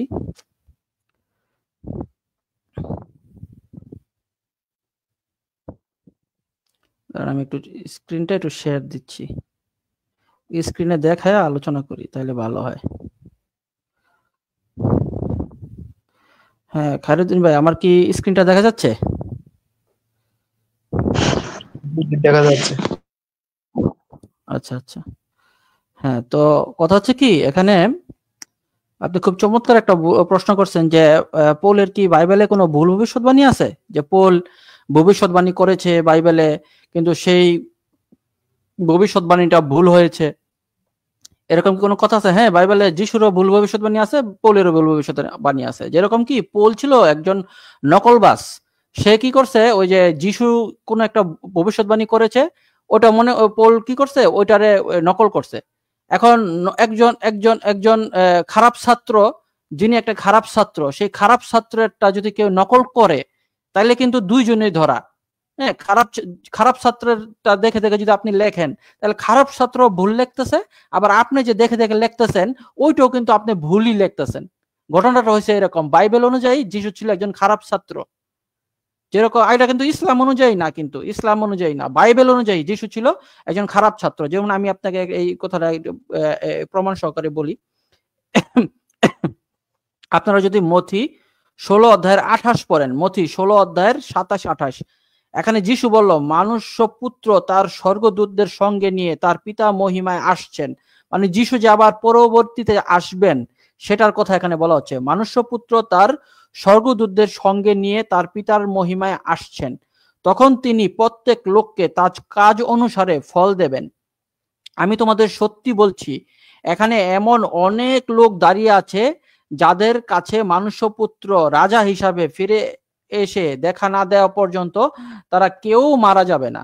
তার মানে কি, যিশু ওইখানে দাঁড়িয়ে তার শিষ্যদেরকে বলছে যে যিশু ফিরে আসা আগ পর্যন্ত এখানে অনেকেই আছে যারা মারা যাবে না, তারা বেঁচে থাকবে। তারা বেঁচে থাকতে থাকতে যিশু আবার ফিরে আসবে এবং সবার বিচার করবে। যিশু এই কথাটা বলেছেন তার গসপেলে, মথি 16:27-28। তো এই জিনিসটা পৌল কি করছে? নকল করছে। তো এখানে যিশু ছিল একজন খারাপ ছাত্র, তিনি ভবিষ্যৎবাণীটা ভুল করেছে, কারণ যিশু আজকে 2000 বছর হয়ে গেছে, যিশু কিন্তু আসতেছে না। আর যিশু যাদের কাছে বলছে যে তোমরা এখানে বেঁচে থাকবে আমি আসা না পর্যন্ত, এখন অনেকেই কিন্তু মারা গেছে। 2000 ধরে বেঁচে আছে এরকম কোনো কিন্তু রেকর্ড নাই। 2000 বছর ধরে বেঁচে আছে এরকম কি কোনো মানুষ আছে? নাই তো। তো বোঝা যায় যে যিশু যে ভবিষ্যৎবাণীটা করেছেন এটা হতেছে একটা ভুল ভবিষ্যৎবাণী, খারাপ ছাত্র। তো এই খারাপ ছাত্রের ভবিষ্যৎবাণীটা নকল করছে, হুবহু নকল করছে পৌল। তো যিশুর ভবিষ্যৎবাণী যেহেতু ভুল হয়েছে, সেহেতু পৌলের ভবিষ্যৎবাণীও ভুল হয়েছে। দেখেন পৌল কি বলল, প্রভুর, এটা বলা আছে 1 থেসলোনিকীয় 4:15-17। এখানে পৌল বলল, প্রভুর শিক্ষা মতোই আমরা তোমাদের বলছি। এই যে প্রভুর শিক্ষা মতো আমরা তোমাদের বলছি, মানে যিশুর শিক্ষা মতো বলতেছে আর কি। প্রভুর শিক্ষা মতোই আমরা তোমাদের বলছি, আমরা যারা জীবিত আছি এবং প্রভুর ফিরে আসা পর্যন্ত জীবিত থাকবো। দেখেন, আমরা যারা জীবিত আছি, যে আমরা যারা জীবিত আছি প্রভুর ফিরে আসা পর্যন্ত জীবিত থাকব। আমরা কোনো মতেই সেই মৃতদের আগে যাব না। জোর গলায় আদেশের সঙ্গে এবং প্রধান দূতের ডাক ও ঈশ্বরের তুরির ডাকের সঙ্গে প্রভু নিজেই স্বর্গ থেকে নেমে আসবেন। খ্রিস্টের সঙ্গে যুক্ত হয়ে যারা মারা গেছে তখন তারাই প্রথমে জীবিত হয়ে উঠবে। তারপরে আমরা যারা জীবিত বা বাকি থাকব, আমাদেরও আকাশে প্রভুর সঙ্গে মিলিত হবার জন্য তাদের সঙ্গে মেঘের মধ্যে তুলে নেওয়া হবে। মানে পৌল বলতেছে পৌল জীবিত থাকবে এবং পৌলকে আকাশে উঠিয়ে নেওয়া হবে, আর এইভাবে আমরা চিরকাল প্রভুর সঙ্গে থাকব। তো পৌল 2000 বছর, মানে 2000 তো পৌল 2000 বছর আগে বলল যে প্রভুর শিক্ষা মতো আমরা তোমাদের বলছি, আমরা যারা জীবিত আছি এবং প্রভুর ফিরে আসা পর্যন্ত জীবিত থাকবো। মানে কি, এরা জীবিত থাকবে, যিশু ফিরে আসা পর্যন্ত তারা জীবিত থাকবে। এখন দেখেন, যিশু ফিরেও আসে নাই, কিন্তু এরা সবাই মারা গেছে। তার মানে কি, এখানে যিশুর ভবিষ্যৎবাণীটাও ভুল এবং যিশুর ভবিষ্যৎবাণী কপি করেছে এই কপিবাস পৌল। এবং যেহেতু যিশুর ভবিষ্যৎবাণী ভুল, সেহেতু পৌলেরও ভবিষ্যৎবাণীটা ভুল হয়ে গেছে। তো একেবারে স্পষ্ট বাইবেলে যিশুরও ভবিষ্যৎবাণী ভুল ভবিষ্যৎবাণী আছে, আবার পৌলেরও ভুল ভবিষ্যৎবাণী আছে। ধন্যবাদ।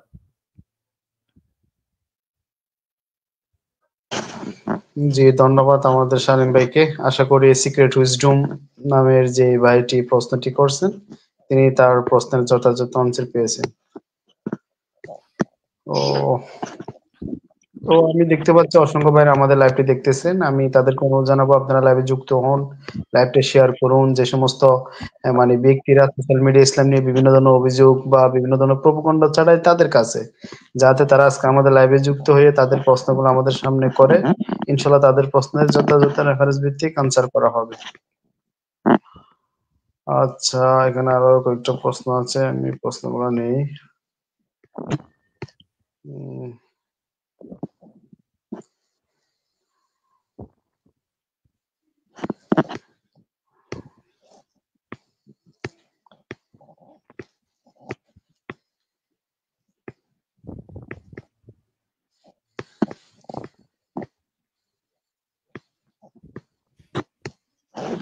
এখানে আরেকটা প্রশ্ন আছে, এখানে যে লুৎফুজ্জামান বাবার নামে একটা ভাই প্রশ্ন করছে, খ্রিস্টান ধর্ম অবিশ্বাসীদের প্রতি পৌলের নীতি কি? আচ্ছা শালীম ভাই, আপনি যদি প্রশ্নের আনসারটা করতেন। আচ্ছা আচ্ছা আচ্ছা, দাঁড়ান। আপনি কি এই যে এটা কি করছেন, এই যে হাইলাইট করছেন এটা প্রশ্নটা?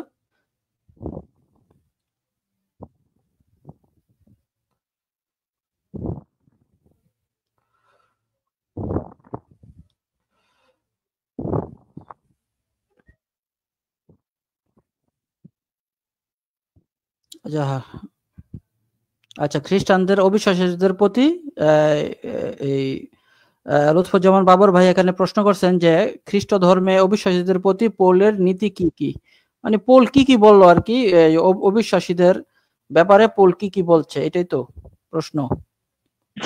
জি জি, এটাই। আচ্ছা, এই প্রশ্নের উত্তরটা আমরা পরে দেই, না হলে আমরা এখন এই যে হিন্দু ধর্ম নিয়ে একটু আলোচনা, খ্রিস্টান ধর্মের উপরে একটা অ্যান্সার দিলাম, তো আমাকে একটু রেস্ট দেন, সাকিব ভাই একটু বলুক, তারপর আমি আবার কিছুক্ষণ পরে বলবো না, এটা পেন্ডিং থাকলো, এটা উত্তর দেওয়া হবে। আচ্ছা ঠিক আছে, সমস্যা না। তো এখানে লুৎফুজ্জামান বাবু আরেকটা প্রশ্ন করছে এখানে সাকিব ভাইকে উদ্দেশ্য করে। সাকিব ভাই একটা প্রশ্ন ছিল, বেদে কি অবৈদিকদের, মানে বেদে অবৈদিকদের নিয়ে কি বলা আছে? সাকিব ভাই।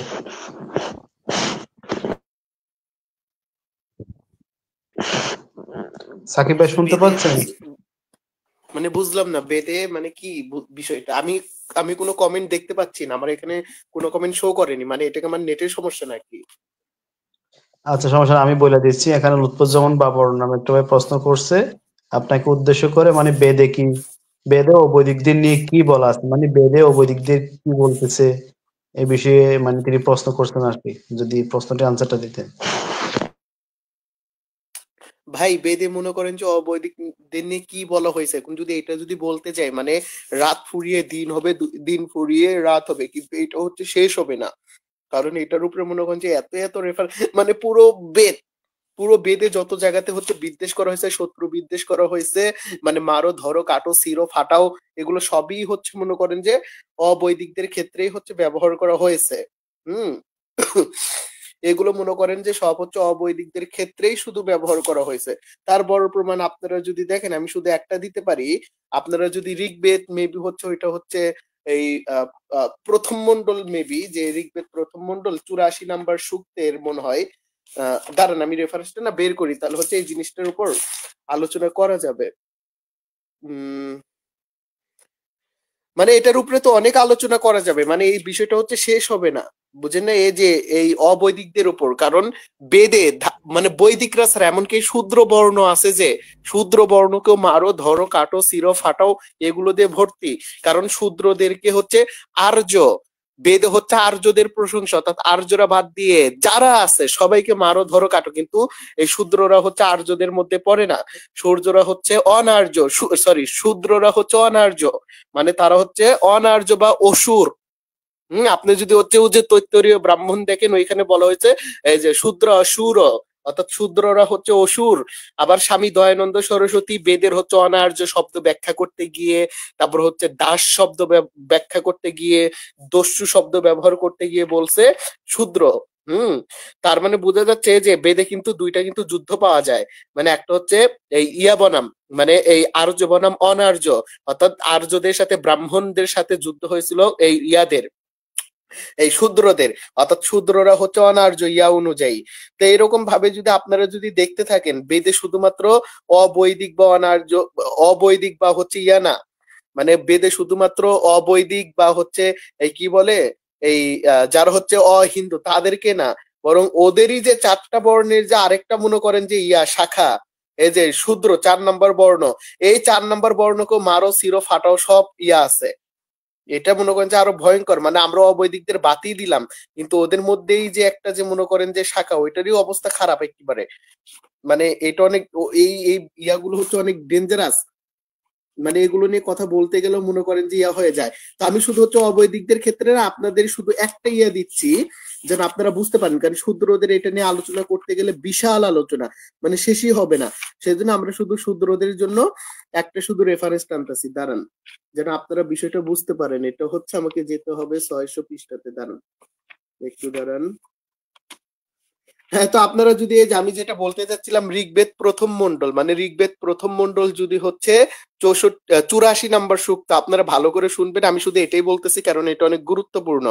আপনারা যদি হচ্ছে ঋগ্বেদ প্রথম মন্ডল 84 নাম্বার সূক্তের যদি 8 নাম্বার মন্ত্র দেখেন, যে কদা মারতা মারা ধ্বংসা খোমফবিয় ইসফুর কদা ন শ্রুশ্রীব বিদ্যাগর ইন্দ্রাঙ্গ, অর্থাৎ এইখানে বলা হচ্ছে মানে কবে, অর্থাৎ কবে ইন্দ্র, হ্যাঁ কবে ইন্দ্র মানে এই যারা হচ্ছে আরাধনাহীন, অর্থাৎ এইখানে এক এক পণ্ডিত এক এক ভাষ্য করছে, মানে এই অরাধা অরাধস এই শব্দের অনেক ব্যাখ্যা করছে।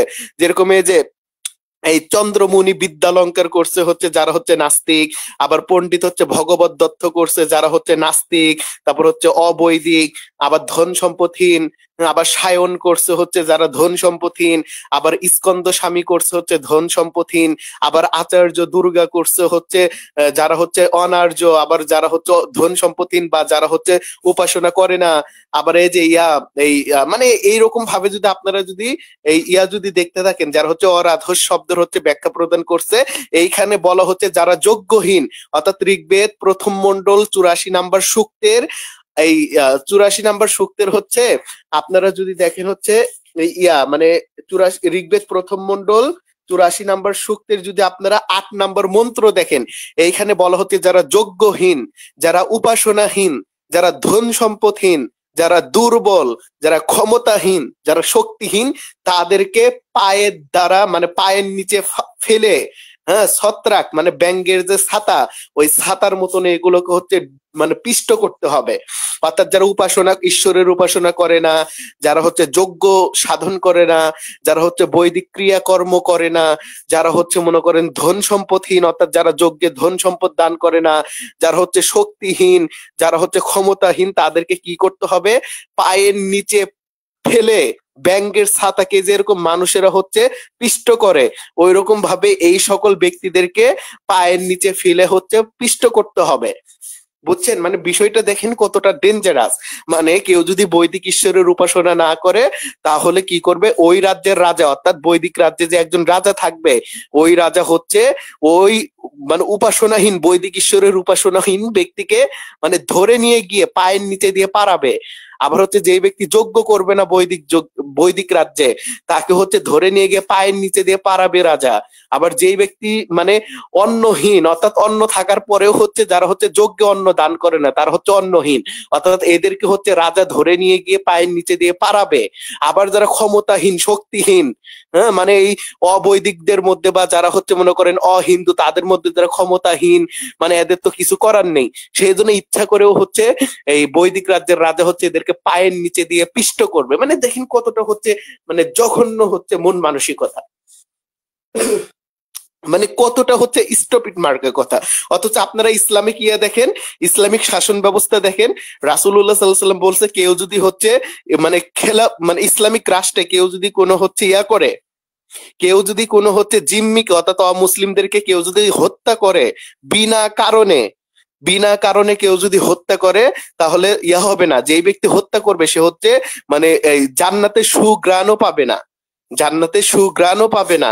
অথচ দেখেন এখানে কি বললো, এখানে বললো যারা হচ্ছে করবে না, ঈশ্বরের উপাসনা করবে না, যারা হচ্ছে যজ্ঞ করবে না, যারা ক্ষমতাহীন শক্তিহীন, যারা হচ্ছে ধন সম্পদহীন, অর্থাৎ ধন সম্পদ থাকার পরেও যারা যজ্ঞে দান করবে না, এদেরকে রাজা কি করবে? পায়ের নিচে দিয়ে পারাবে, পারিয়ে হচ্ছে ভর্তা বানাবে।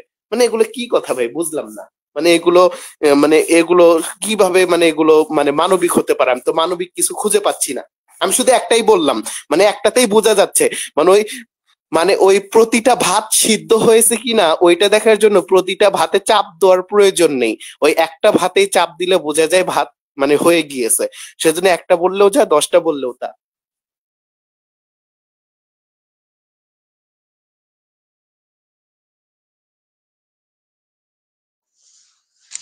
জি, ধন্যবাদ আমাদের আন্নাজুল সাকিব ভাইকে, যে লুৎফুজ্জামান বাবর ভাই যে প্রশ্নটি করছে, আশা করি তিনি তার প্রশ্নের যথাযথ আনসার পেয়েছেন। আসলে বিষয়টা হচ্ছে এরকম, বেদের মধ্যে অবৈদিক মানে যারা বৈদিক ধর্মকে মানে না, তাদের কোনো অধিকার নেই। এবং বেদের মধ্যে বলা হচ্ছে যারা অবৈদিক তাদেরকে যুদ্ধের মাধ্যমে তোমরা বর্ষতা স্বীকার করা, জোর করে তাদেরকে বর্ষতা স্বীকার করার কথা বলতেছে। এবং যারা বৈদিক ঈশ্বরের উপাসনা করে না, তার নামের খরা যজ্ঞে ধন সম্পদ প্রদান করে না, তার প্রতি ভালোবাসা প্রদান করে না, তাদেরকে পা দিয়ে পিষিয়ে হত্যা করার বিধান কিন্তু আছে। এমন বেদের মধ্যে বলা আছে কি, তো বেদ নিন্দুক, যারা বেদের নিন্দা করে, যারা বেদকে মানে না, তাদেরকে বিশ্ব ব্রহ্মাণ্ড থেকে বিনাশ করে দেওয়ার কথাও বলা আছে। তো আমরা যদি এগুলো যদি মানে কি বলে ক্যালকুলেশন করি, এগুলো যদি আমরা দেখি, তাহলে অবৈদিকদের কোনো স্থান বৈদিক বা হিন্দু ধর্মের মধ্যে নাই। তাদেরকে টোটালি ডিস্ট্রয় করে দেওয়ার কথা বলা আছে। সাকিব ভাই যেটি আর বললো যে অবৈদিকদের কথা বাদ দেন, শাস্ত্রে তাদের ধর্মের যে শূদ্র জাতি যারা আছে, দলিত শূদ্র জাতি, তাদের উপর স্টিম রোলার চালাইছে, বুঝেন নাই? এগুলো হচ্ছে তাদের কৃষ্টি কালচার। আচ্ছা, আমাদের এখানে আরেকটা ভাই যুক্ত আছে, আমি তার আগে বলবো যে সমস্ত ভাইরা আমাদের লাইভটি দেখতেছেন, আপনারা লাইভটা অবশ্যই বেশি বেশি করে শেয়ার করবেন। হ্যাঁ বিশেষ মডারেটর করে ভাই, এখানে আমি একটু বলি যেটা আমি বলতে চাচ্ছিলাম, ওই স্বামী দয়ানন্দ সরস্বতী না মানে হচ্ছে ও যে আর্য অভিনয় নামে একটা কি যেন একটা বই আছে, এটা আমরা মেবি আমাদের পেজ থেকে পোস্ট করছিলাম, দি সর্ট অফ ট্রুথ থেকে, এই বিষয়টা, এই গুরুত্বপূর্ণ বিষয়টা। ওইখানে স্বামী দয়ানন্দ সরস্বতী ঋগ্বেদের একটা মানে মন্ত্রে ভাষ্য করতে গিয়ে বলতেছে, এটা কিন্তু আমাদের পেজে কিন্তু এই পোস্টটা আছে, দরকার হলে ওইটা আমরা রিপোস্ট করতে পারবো কালকের মধ্যে। মানে ওইখানে কি বলতেছে দয়ানন্দ সরস্বতী ভাষ্যের মধ্যে, যে যারা হচ্ছে অনার্য তাদেরকে বিনাশ করতে হবে সমূলে। এখন অনার্য কারা? স্বামী দয়ানন্দ সরস্বতী ঋগ্বেদাদি ভাষ্য ভূমিকা এবং হচ্ছে এই সত্যাতে প্রকাশে বলছে অনার্য হচ্ছে শূদ্ররা, অর্থাৎ শূদ্রদেরকে সমূলে বিনাশ করতে হবে। মানে কতটা ভয়ঙ্কর বিষয় দেখছেন? তো এই জন্য কি এই জন্য কি মানে এই যে ইন্ডিয়া যে বাংলাদেশের উপরে যে হামলা টামলা যে করে, এই যে এই বর্ডারের মধ্যে যে মানুষ মেরে ফেলায়, তারপরে আমাদের রাজনীতির মধ্যে এই করে, ধর্মের মধ্যে ই করে, হস্তক্ষেপ করে, তো এগুলা কি এই বেদের এই বেদবাক্য জন্য কি মনে হয় করতেছে, তাদের ধর্মীয় শিক্ষার কারণে মনে হয় করতেছে এগুলা?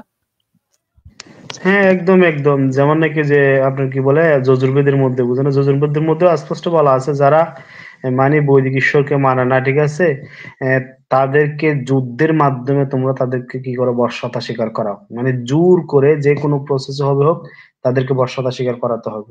এখন যে তারা যে বাংলাদেশে সীমান্তে বিভিন্ন মানুষদেরকে হত্যা করতেছে, বাংলাদেশের রাজনীতিতে তারা মানে কি বলে ওই যে তাদের নোংরা হস্তক্ষেপ করতে চায়, এবং তারা মানে ইসলাম নিয়ে বিভিন্ন ধরনের প্রোপাগান্ডা তাদের মিডিয়ার মাধ্যমে মানে পরিচালনা করে, মানে ইসলাম ধর্মের বিরুদ্ধে বলতে চায়, এগুলো হচ্ছে কি তাদের একটা জোর।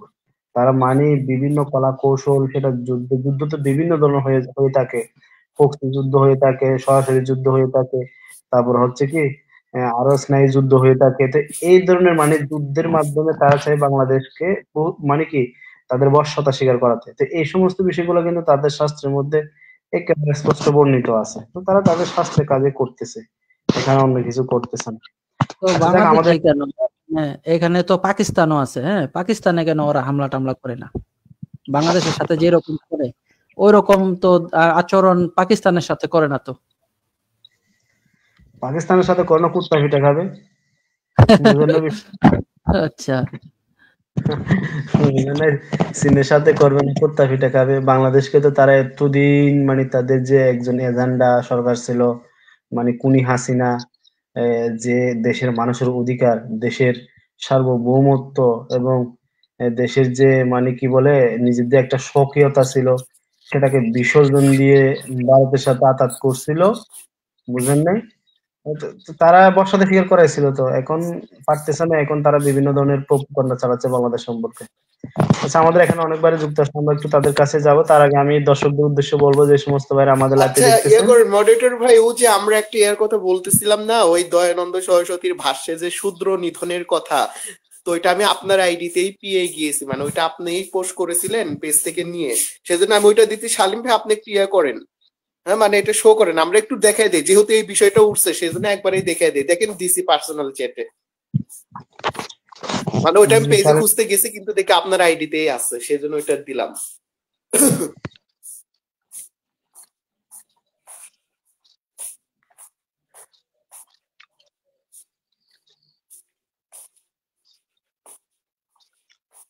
হ্যাঁ, যে বড় করেন।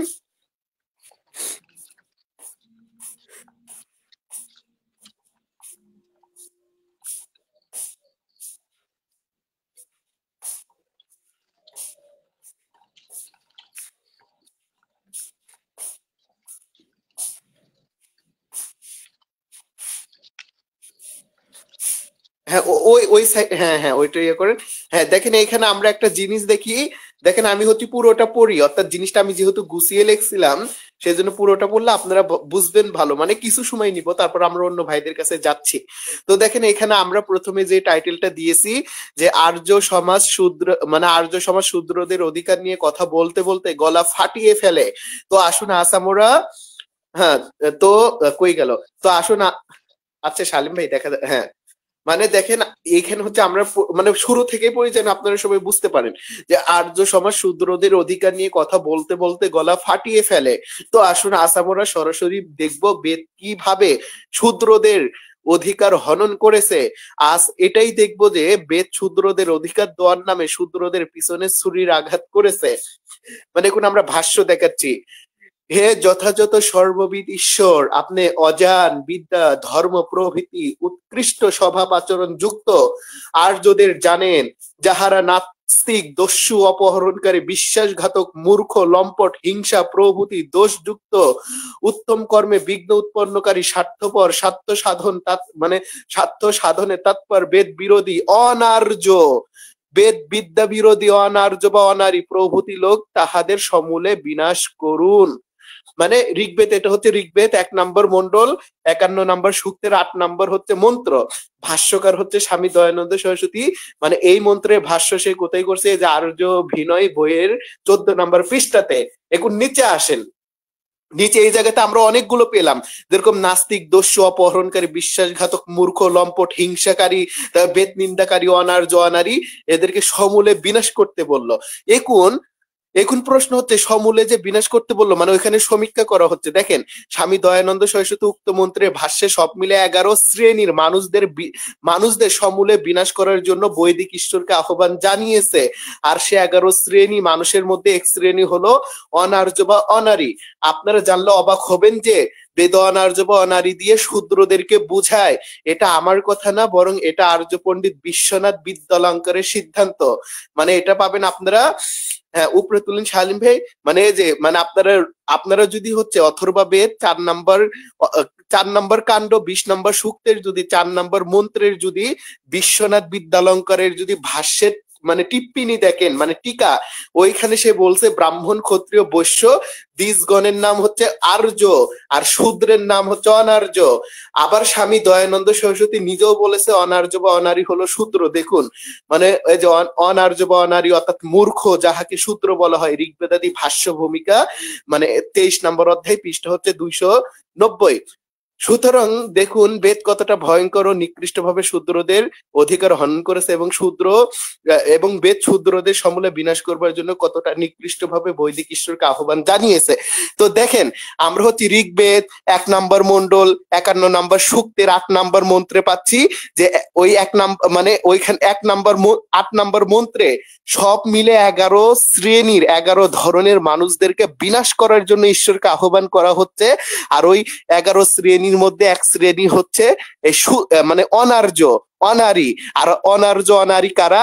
দয়ানন্দ সরস্বতী আর বিশ্বনাথ বিদ্যালঙ্কার বলছে শূদ্ররাই হচ্ছে অনার্য এবং অনারী, অর্থাৎ শূদ্রদেরকেও নিধন করার জন্য বৈদিক ঈশ্বরের কাছে আহ্বান করা হচ্ছে।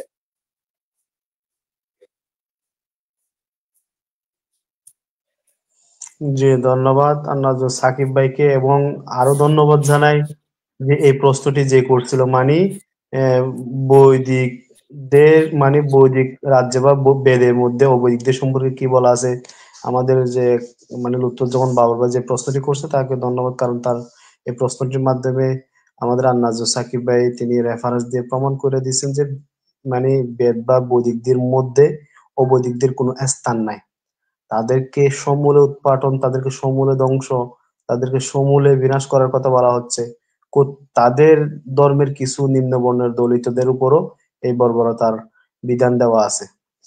তো আমি এখানে যে আসতে আমাদের অনেক বাইরে আছে, আমরা তাদের কাছে যাব। তার আগে বলবো যে সমস্ত দর্শকরা আমাদের লাইভটি দেখতেছেন আপনারা লাইভটি শেয়ার করুন, এবং ইসলাম নিয়ে যে সমস্ত ব্যক্তিরা সোশ্যাল মিডিয়া বিভিন্ন ধরনের অভিযোগ প্রশ্ন করে তাদেরকে মেনশন দিন বা তাদের কাছে লাইভে লিঙ্কটি পৌঁছে দিন, যাতে তারা আমাদের লাইভে যুক্ত হয়ে তাদের যে সমস্ত অভিযোগ প্রশ্নগুলো আছে সেগুলো আমাদের সামনে উত্থাপন করে ইনশাআল্লাহ তাদের সমস্ত প্রশ্নের যথাযথ রেফারেন্স ভিত্তিক আনসার করা হবে। আচ্ছা, আমাদের কাছে এখানে আছে সোনার হরিণ নামে একজন ভাই। জি সোনার হরিণ ভাই, কেমন আছেন? হ্যাঁ ভালো আছি, আপনারা ভালো আছেন? জি আলহামদুলিল্লাহ, আল্লাহর রহমতে ভালো আছি।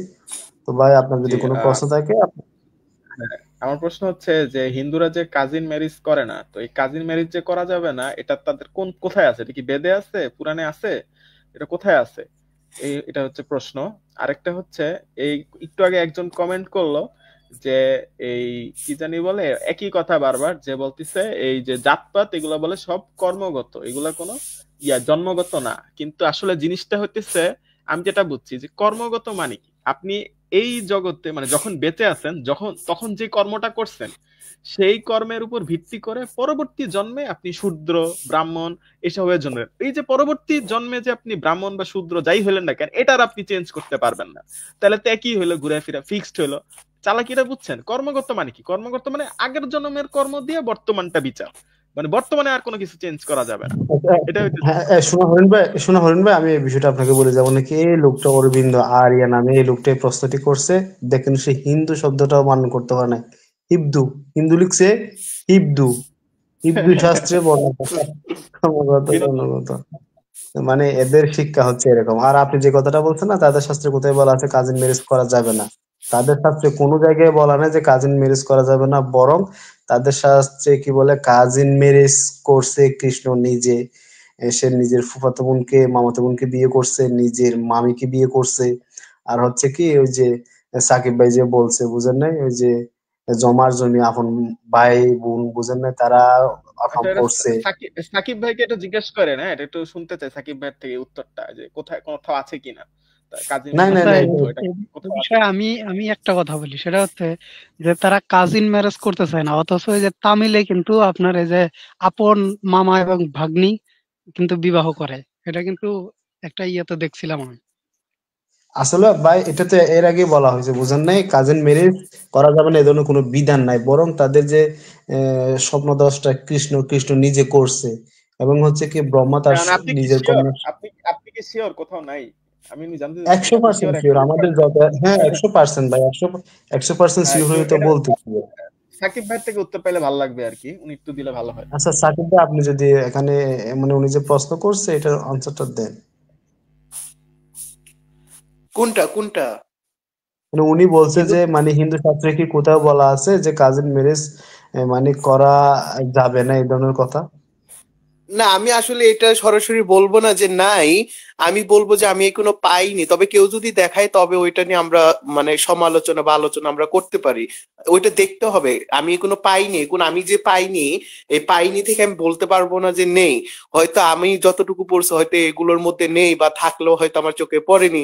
সেজন্য কেউ যদি এটা যদি দেখায় বা রেফারেন্সটা যদি কেউ দেয়, তাহলে ওইটা আমরা সরাসরি ওইটার উপর আমরা আলোচনা করতে পারবো যে ওইটা কি রকম, কি এমনকি ওইটা প্রক্ষিপ্ত হতে পারে। আবার আর্যরা তো প্রচুর আবার প্রক্ষিপ্তবাদী, মানে ওরা প্রক্ষিপ্ত মানে। এখন বিষয়টা আর আমার দ্বিতীয়টা যে ছিল এটা ঠিক কিনা সাকিব ভাই বলেন, যে এরা যে চালাকিটা করে কর্মগত আর জন্মগত, এটা যে চালাকিটা করে সেটা হইতেছে কর্মগত হচ্ছে আগের জন্মে, মানে আগের জন্মে আপনি যে কর্মটা করছেন সেই কর্মের ভিত্তি করে বর্তমান জন্মে ব্রাহ্মণ যদি হন ব্রাহ্মণই থেকে যাবেন, শূদ্র যদি হন শূদ্রই থেকে যাবেন, এটা চেঞ্জ করতে পারবেন না। এখন কর্মগত মানে হচ্ছে আগের জন্মের কর্ম। এখন আগের জন্মের কর্মের প্রমাণ কি? আগের জন্মে ভালো কর্ম করছি না খারাপ কর্ম করছি, এটা ওদের চালাকি। এই কথাটা এখন ঘুরে ফিরে বলে যে কর্মগত, আসলে তো আগের জন্মে কর্ম করতো, আর বর্তমানে শূদ্র হইলে কোনো চেঞ্জ নেই। তুমি আগের জন্মে না, এইখানে না শুনেন, এখানে হচ্ছে বর্ণপ্রথা জীবনেও হচ্ছে কর্মগত হতে পারে না।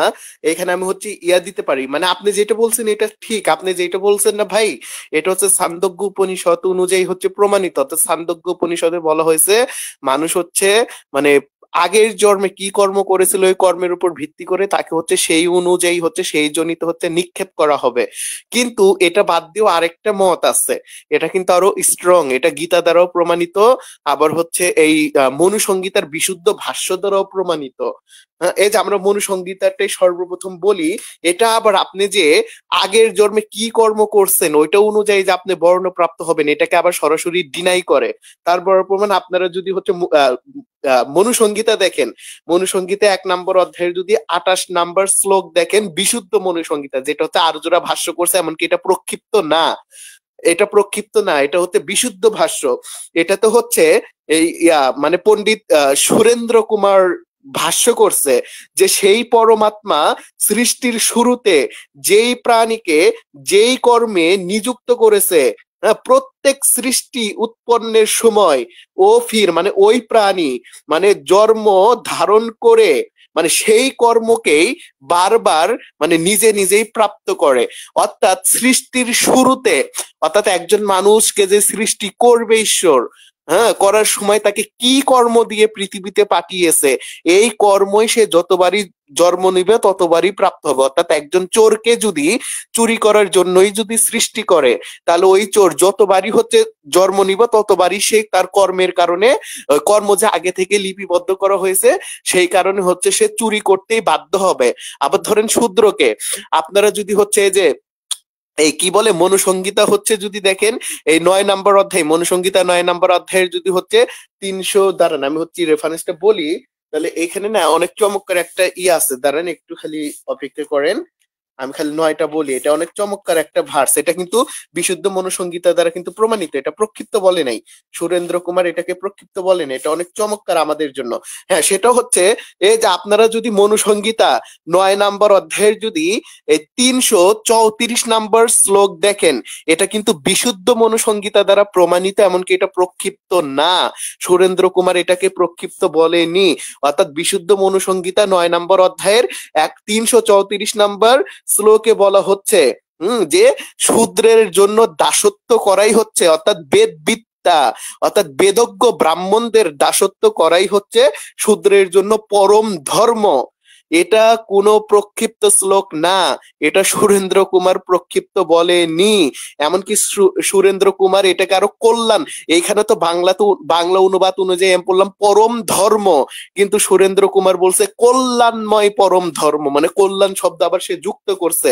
অর্থাৎ এই যে মানে মনুসংহিতা বিশুদ্ধ মনুসংহিতা 9 নম্বর অধ্যায়ের হচ্ছে 334, এখানে যে বলা হলো যে ব্রাহ্মণদের দাসত্ব করাই হচ্ছে শূদ্রের হচ্ছে পরম ধর্ম। অর্থাৎ সৃষ্টির শুরুতে এই শূদ্র যে পৃথিবীতে এসে যে ব্রাহ্মণের দাসত্ব করবে আর এটাই যে তার জন্য হবে মানে পরম ধর্ম, এটা মনুসংহিতা 1:28 অনুযায়ী তার জন্মের আগেই নির্ধারণ করা হয়ে গিয়েছে।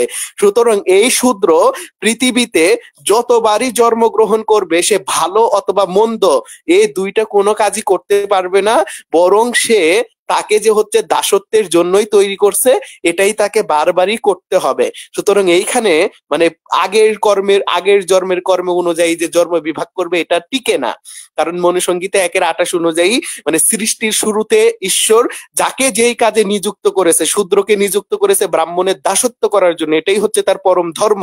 অর্থাৎ এই শূদ্র এখন যতবারই জন্মগ্রহণ করবে ততবারই সে হচ্ছে ব্রাহ্মণের দাসত্ব করার জন্য জন্মগ্রহণ করবে, তার কোনো অন্য বর্ণ প্রাপ্তের কোনো সুযোগ নেই। এটা গেল মনুসংহিতা দিয়ে।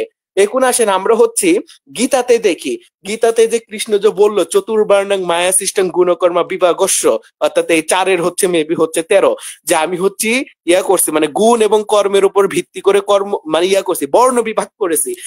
এখন পয়েন্ট আসতে পারে যে এখানে গুণ এবং কর্ম, এখানে গুণ এবং কর্ম দিয়ে কি বোঝাচ্ছে, এটা কিন্তু একটা চমৎকার পয়েন্ট। আপনারা একটা জিনিস লক্ষ্য করবেন, কৃষ্ণ একটা কথা মানে একটা অধ্যায়ে বলে গেল ওইটার ব্যাখ্যা দিয়েছে আবার অন্য অধ্যায়ে গিয়ে, এরকম ভাবে কৃষ্ণ এই 4 হচ্ছে 13তে মানে এই চতুর্বর্ণ মায়া সৃষ্টং গুণকর্ম বিভাগস্য এখানে গুণ এবং কর্ম অনুযায়ী ব্যাখ্যা করার কথা বলেছে। কিন্তু এইখানে যে গুণ এবং কর্ম দিয়ে কৃষ্ণ কি বুঝিয়েছে এটা কৃষ্ণ আবার ব্যাখ্যা দিয়েছে গীতার 18 নম্বর অধ্যায়ে গিয়ে।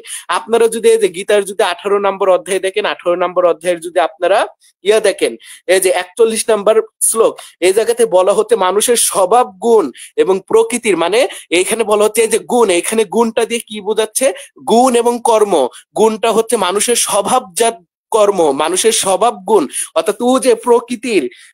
এখানে কিন্তু আমাদের কিন্তু একটা জিনিস কিন্তু মাথায় রাখতে হবে, ওদের ধারণা অনুযায়ী কিন্তু এই 3টা গুণ আছে, সত্য রজতম, এগুলো প্রকৃতির গুণ। অর্থাৎ এই গুণ অর্থাৎ কৃষ্ণ সৃষ্টির শুরুতে মানুষকে এগুলো গুণে মানে করছে, যুক্ত করছে, গুণে গুণান্বিত করছে। অর্থাৎ মানে ব্রাহ্মণকে দিয়েছে মানে ব্রাহ্মণকে দিয়েছে ধরেন হচ্ছে রজগুণ, ক্ষত্রিয়কে দিয়েছে তমগুণ, বৈশ্যকে দিয়েছে তমগুণ, আর শূদ্রকে দিয়েছে হচ্ছে ব্রাহ্মণকে দিয়েছে এই কি বলে শতগুণ, তারপর হচ্ছে যে ক্ষত্রিয়কে দিয়েছে রজগুণ, বৈশ্যকে দিয়েছে রজগুণ, আর শূদ্রকে দিয়েছে তমগুণ। অর্থাৎ কৃষ্ণ এই যে গুণ এবং কর্ম, এখন গুণ আমরা পাচ্ছি স্বভাবজাত মানে স্বভাব গুণ, অর্থাৎ প্রকৃতির যে তিনটা গুণ, এই তিনটা গুণে গুণান্বিত করেছে চার বর্ণকে করে তাদের এখন কর্ম কি ও যে কৃষ্ণ এখন আপনি পড়তে থাকেন এই 42, 43, 44 এগুলো পড়তে থাকেন, এগুলো এখানে হচ্ছে কর্ম বিভাগ করে দিয়েছে যে ব্রাহ্মণের কর্ম হচ্ছে এই, ক্ষত্রিয়ের কর্ম হচ্ছে এই, বৈশ্যের কর্ম হচ্ছে ব্লা ব্লা ব্লা, শূদ্রের কর্ম হচ্ছে ব্লা ব্লা ব্লা। অর্থাৎ ব্রাহ্মণ, ক্ষত্রিয়, বৈশ্য, শূদ্র এরা জন্ম নেওয়ার আগে এদের গুণ এবং কর্ম হচ্ছে মানে নির্ধারণ করে দিয়েছে কৃষ্ণ, মানে মনুসংহিতা অনুযায়ী। হ্যাঁ, মানে গীতার 4 হচ্ছে 13তে বললো গুণ এবং কর্ম অনুযায়ী বর্ণ বিভাগ করেছি। এখন প্রশ্ন আসতে পারে গুণ এবং কর্ম কি? গুণ হচ্ছে প্রকৃতির 3টা গুণ, আর কর্ম হচ্ছে মানুষের মানে জন্মের আগে নির্ধারিত যেই কর্ম, এগুলোই হচ্ছে গুণ এবং কর্ম। সুতরাং গীতা থেকে আমরা কিন্তু ব্যাখ্যা দিলাম, মানে গীতা 4 হচ্ছে 13 ব্যাখ্যা দিয়েছি, 18 হচ্ছে 41, 42, 43, 44 দিয়ে, মানে কৃষ্ণ নিজে গুণ এবং কর্মের ব্যাখ্যা করতেছে যে সে আসলে গুণ এবং কর্ম দিয়ে কি বুঝিয়েছে। সুতরাং মনুসংহিতা দিয়েও প্রমাণিত যে একটা মানুষের কর্ম নির্ধারণ হয়েছে তার জন্মের আগেই, সুতরাং ওই মানুষ পৃথিবীতে যতবারই জন্মগ্রহণ করবে ততবারই সে ওই একই কর্ম প্রাপ্ত হবে, অর্থাৎ সে আর অন্য কোনো কর্ম করতে পারবে না। আবার গীতা অনুযায়ী হচ্ছে মানুষের জন্মের আগেই হচ্ছে তার প্রকৃতির 3টা গুণ এবং তার জন্য যে নির্ধারিত কর্ম, এটা অনুযায়ী তাদের বর্ণ বিভাগ করা হয়েছে। সুতরাং গীতা এবং মনুসংহিতা অনুযায়ী বর্ণের অবস্থান হচ্ছে জন্মগত, যে সৃষ্টির শুরুতে মানুষের জন্মের আগে ঈশ্বর যাকে যেই কাজে নিযুক্ত করেছে, যেই গুণ অনুযায়ী, প্রকৃতির যেই গুণ অনুযায়ী, যেরকম তমগুণ এটা হচ্ছে খারাপ গুণ, আর আমরা জানি শূদ্ররা হচ্ছে খারাপ। দেখেন তাদের বেদে অসুর বলা হয়েছে, অনার্য বলা হয়েছে, মূর্খ বলা হয়েছে। আর ব্রাহ্মণ, ক্ষত্রিয়, বৈশ্য, বৈশ্য এবং হচ্ছে ক্ষত্রিয় আর এদেরকে শক্তিশালী বলা হয়েছে, কারণ এর হচ্ছে রজগুণ। আর এই শতগুণ হচ্ছে ইয়াদের ব্রাহ্মণের, সেজন্য এরা হচ্ছে জ্ঞানী, পবিত্র। এগুলো তো মনে করেন যে জন্মের আগেই নির্ধারণ করা হয়েছে যে কে হচ্ছে ক্ষত্রিয় হবে, কে হচ্ছে ব্রাহ্মণ হবে, কে হচ্ছে বৈশ্য হবে, বুঝেন নাই? তো এখানে ওই শ্বেতশতর উপনিষদের এটা হচ্ছে আপত্তিজনক একটা বিষয়, কারণ শ্বেতশতর উপনিষদ বলছে মানুষ আগের জন্মে কি কর্ম করেছে ওই অনুযায়ী তার হচ্ছে বর্ণ বিভাগ হবে, অর্থাৎ সেই অনুযায়ী যোনি দিবে, যোনি প্রাপ্ত করাবে। কিন্তু গীতা এবং মনুসংহিতা এটা সম্পূর্ণভাবে ডিনাই করে, কারণ গীতা এবং মনুসংহিতা অনুযায়ী মানুষ যতই ভালো, মানুষের ভালো কর্মের কোনো সুযোগ নাই, অর্থাৎ সৃষ্টির শুরুতে তাকে যেই কর্মে নিযুক্ত করেছে তাকে সেটাই হচ্ছে বারবার জন্ম নিয়ে প্রাপ্ত করতে হবে, আর বাইরে আর সে একটা কর্মও করতে পারবে না। তার বড় প্রমাণ আমরা দিলাম মনুসংহিতা এই 9 নম্বর অধ্যায়ের 334 নম্বর শ্লোক, যে শূদ্রের মানে ব্রাহ্মণদের দাসত্ব করাই হচ্ছে শূদ্রের হচ্ছে পরম ধর্ম, শূদ্রদের পরম ধর্ম। অর্থাৎ এই শূদ্রকে ব্রাহ্মণদের দাসত্ব করার জন্যই সৃষ্টি শুরুতে নিযুক্ত করা হয়েছে। এখন এই শূদ্র যতবারই হচ্ছে জন্ম নিবে, মৃত্যুবরণ করবে, ততবারই সেই দাসত্ব কর্মকেই প্রাপ্ত হবে মনুসংহিতা 1:28 অনুযায়ী। আশা করি সবাই বুঝছেন।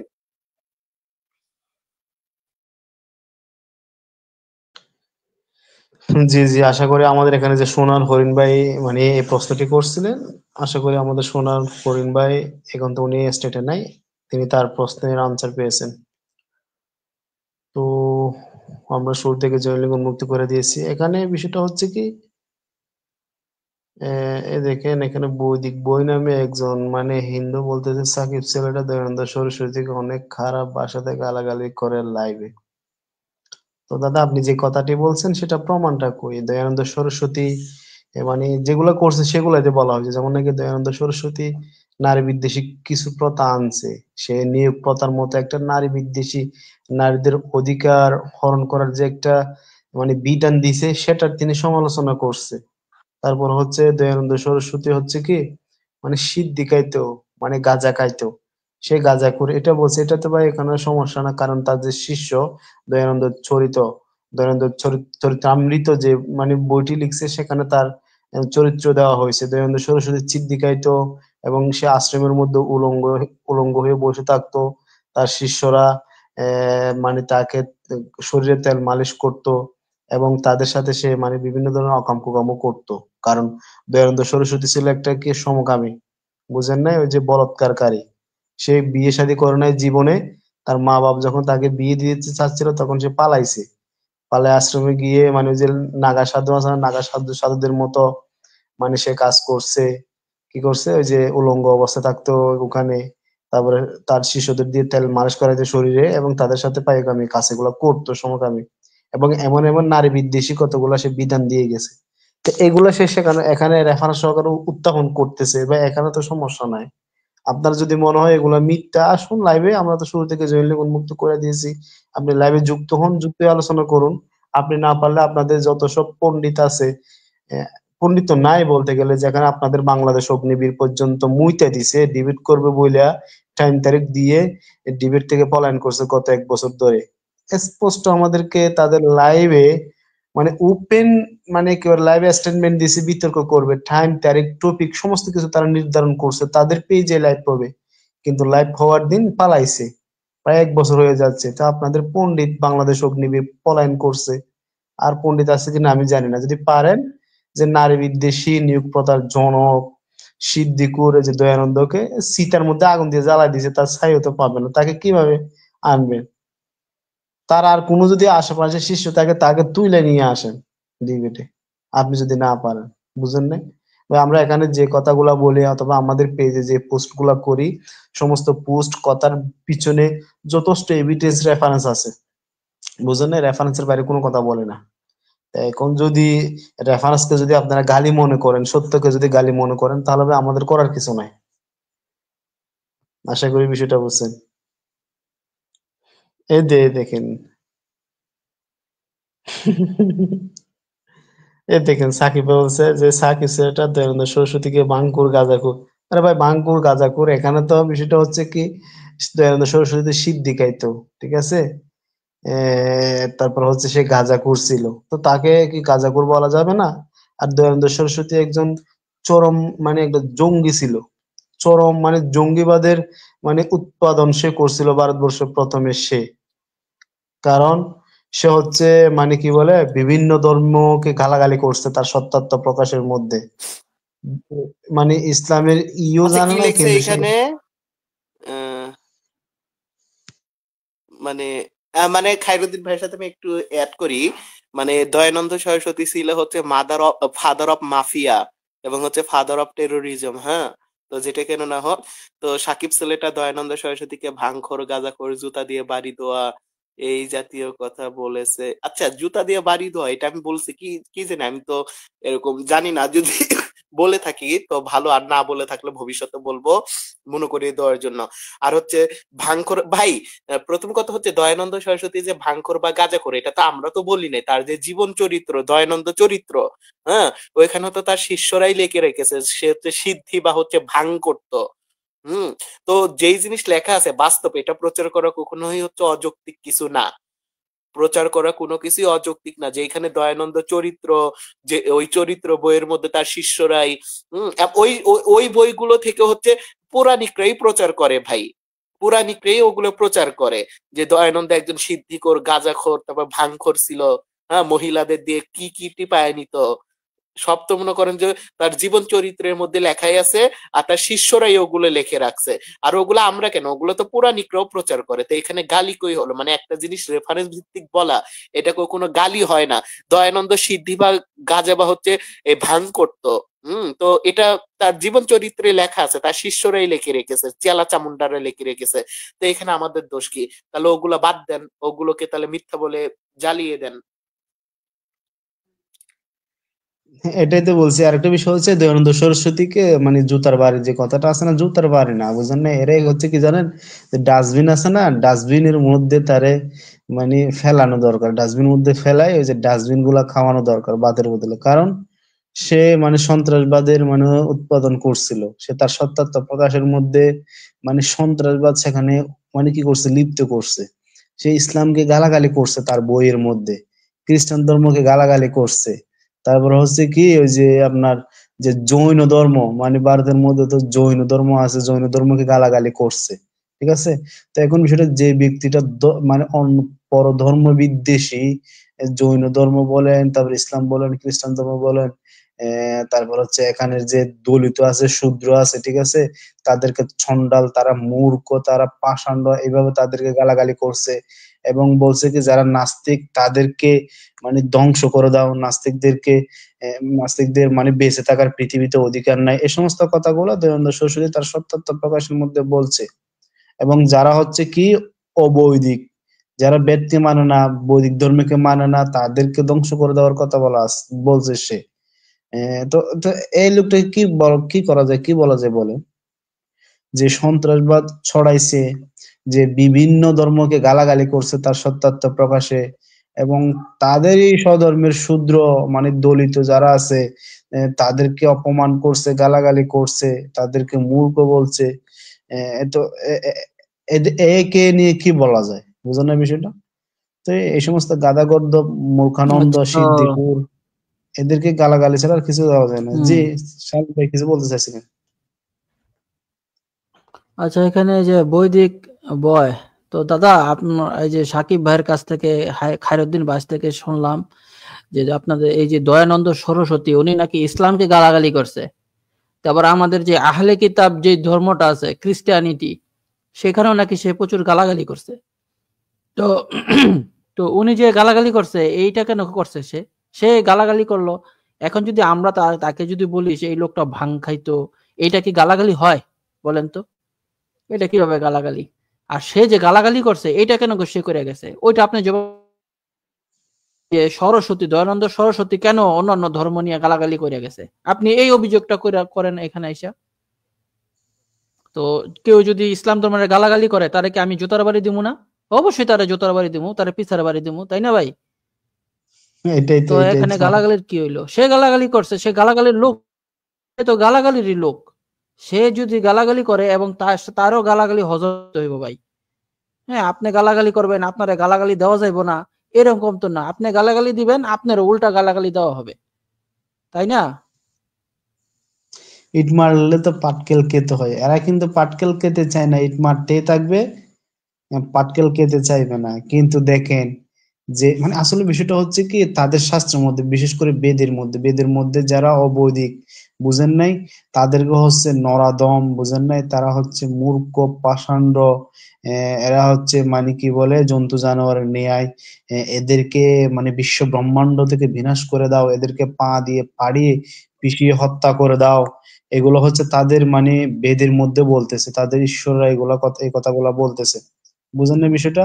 যেমন নাকি আরেকটা বিষয় হচ্ছে কি, যেমন নাকি তাদের হচ্ছে অথর্ববেদের 12-5-62 নং মন্ত্র, এখানে বলা হচ্ছে তো বেদ নিন্দুক কাঠ ডাল চিট ডাল জ্বালা দে ফুক দে বর্ষকার দে, মানে যারা বেদকে মানে না, বুঝেন না, বেদের যে জঙ্গিবাদী মূলক কথাগুলো আছে সেগুলার বিরুদ্ধে কথা বলে, সেগুলার নিন্দা করে, যেমন নাকি যে বেদের মধ্যে জঙ্গিবাদ মূলক যে কথাগুলো আছে সেগুলার বিরোধিতা বা সেগুলার নিন্দা এখানে আমরা করতেছি। তো সেজন্য আমাদেরকে কি করতে হবে? বেদ বলতেছে কি, তাদেরকে কাঠ ডাল ছিট ডাল জ্বালা দে পুক দে বর্ষ কাটতে, মানে তাদেরকে কেটে ফেলতে হবে, তারপরে চিটতে হবে, তারপরে হচ্ছে কি বর্ষ মানে জ্বালা দিতে হবে, তারপরে বর্ষ করে দিতে, মানে বর্ষ আগুনে ছাই করে ফেলতে হবে, তারপরে পু দিয়ে উড়িয়ে দিতে হবে। এই সমস্ত ভয়ঙ্কর ভয়াবহ মানে কথাগুলা কিন্তু তারা তাদের শাস্ত্রের মধ্যে বলতেছে। তো এরা যদি আসা বলে এই ধরনের কথাগুলো, এগুলো কি মানায়? মানে কি বলা হচ্ছে, একটা কথা আছে না, ভূতের মুখে, আমি আর নেক্সটটা বলতেছি না, বুঝেন না শালিম ভাই?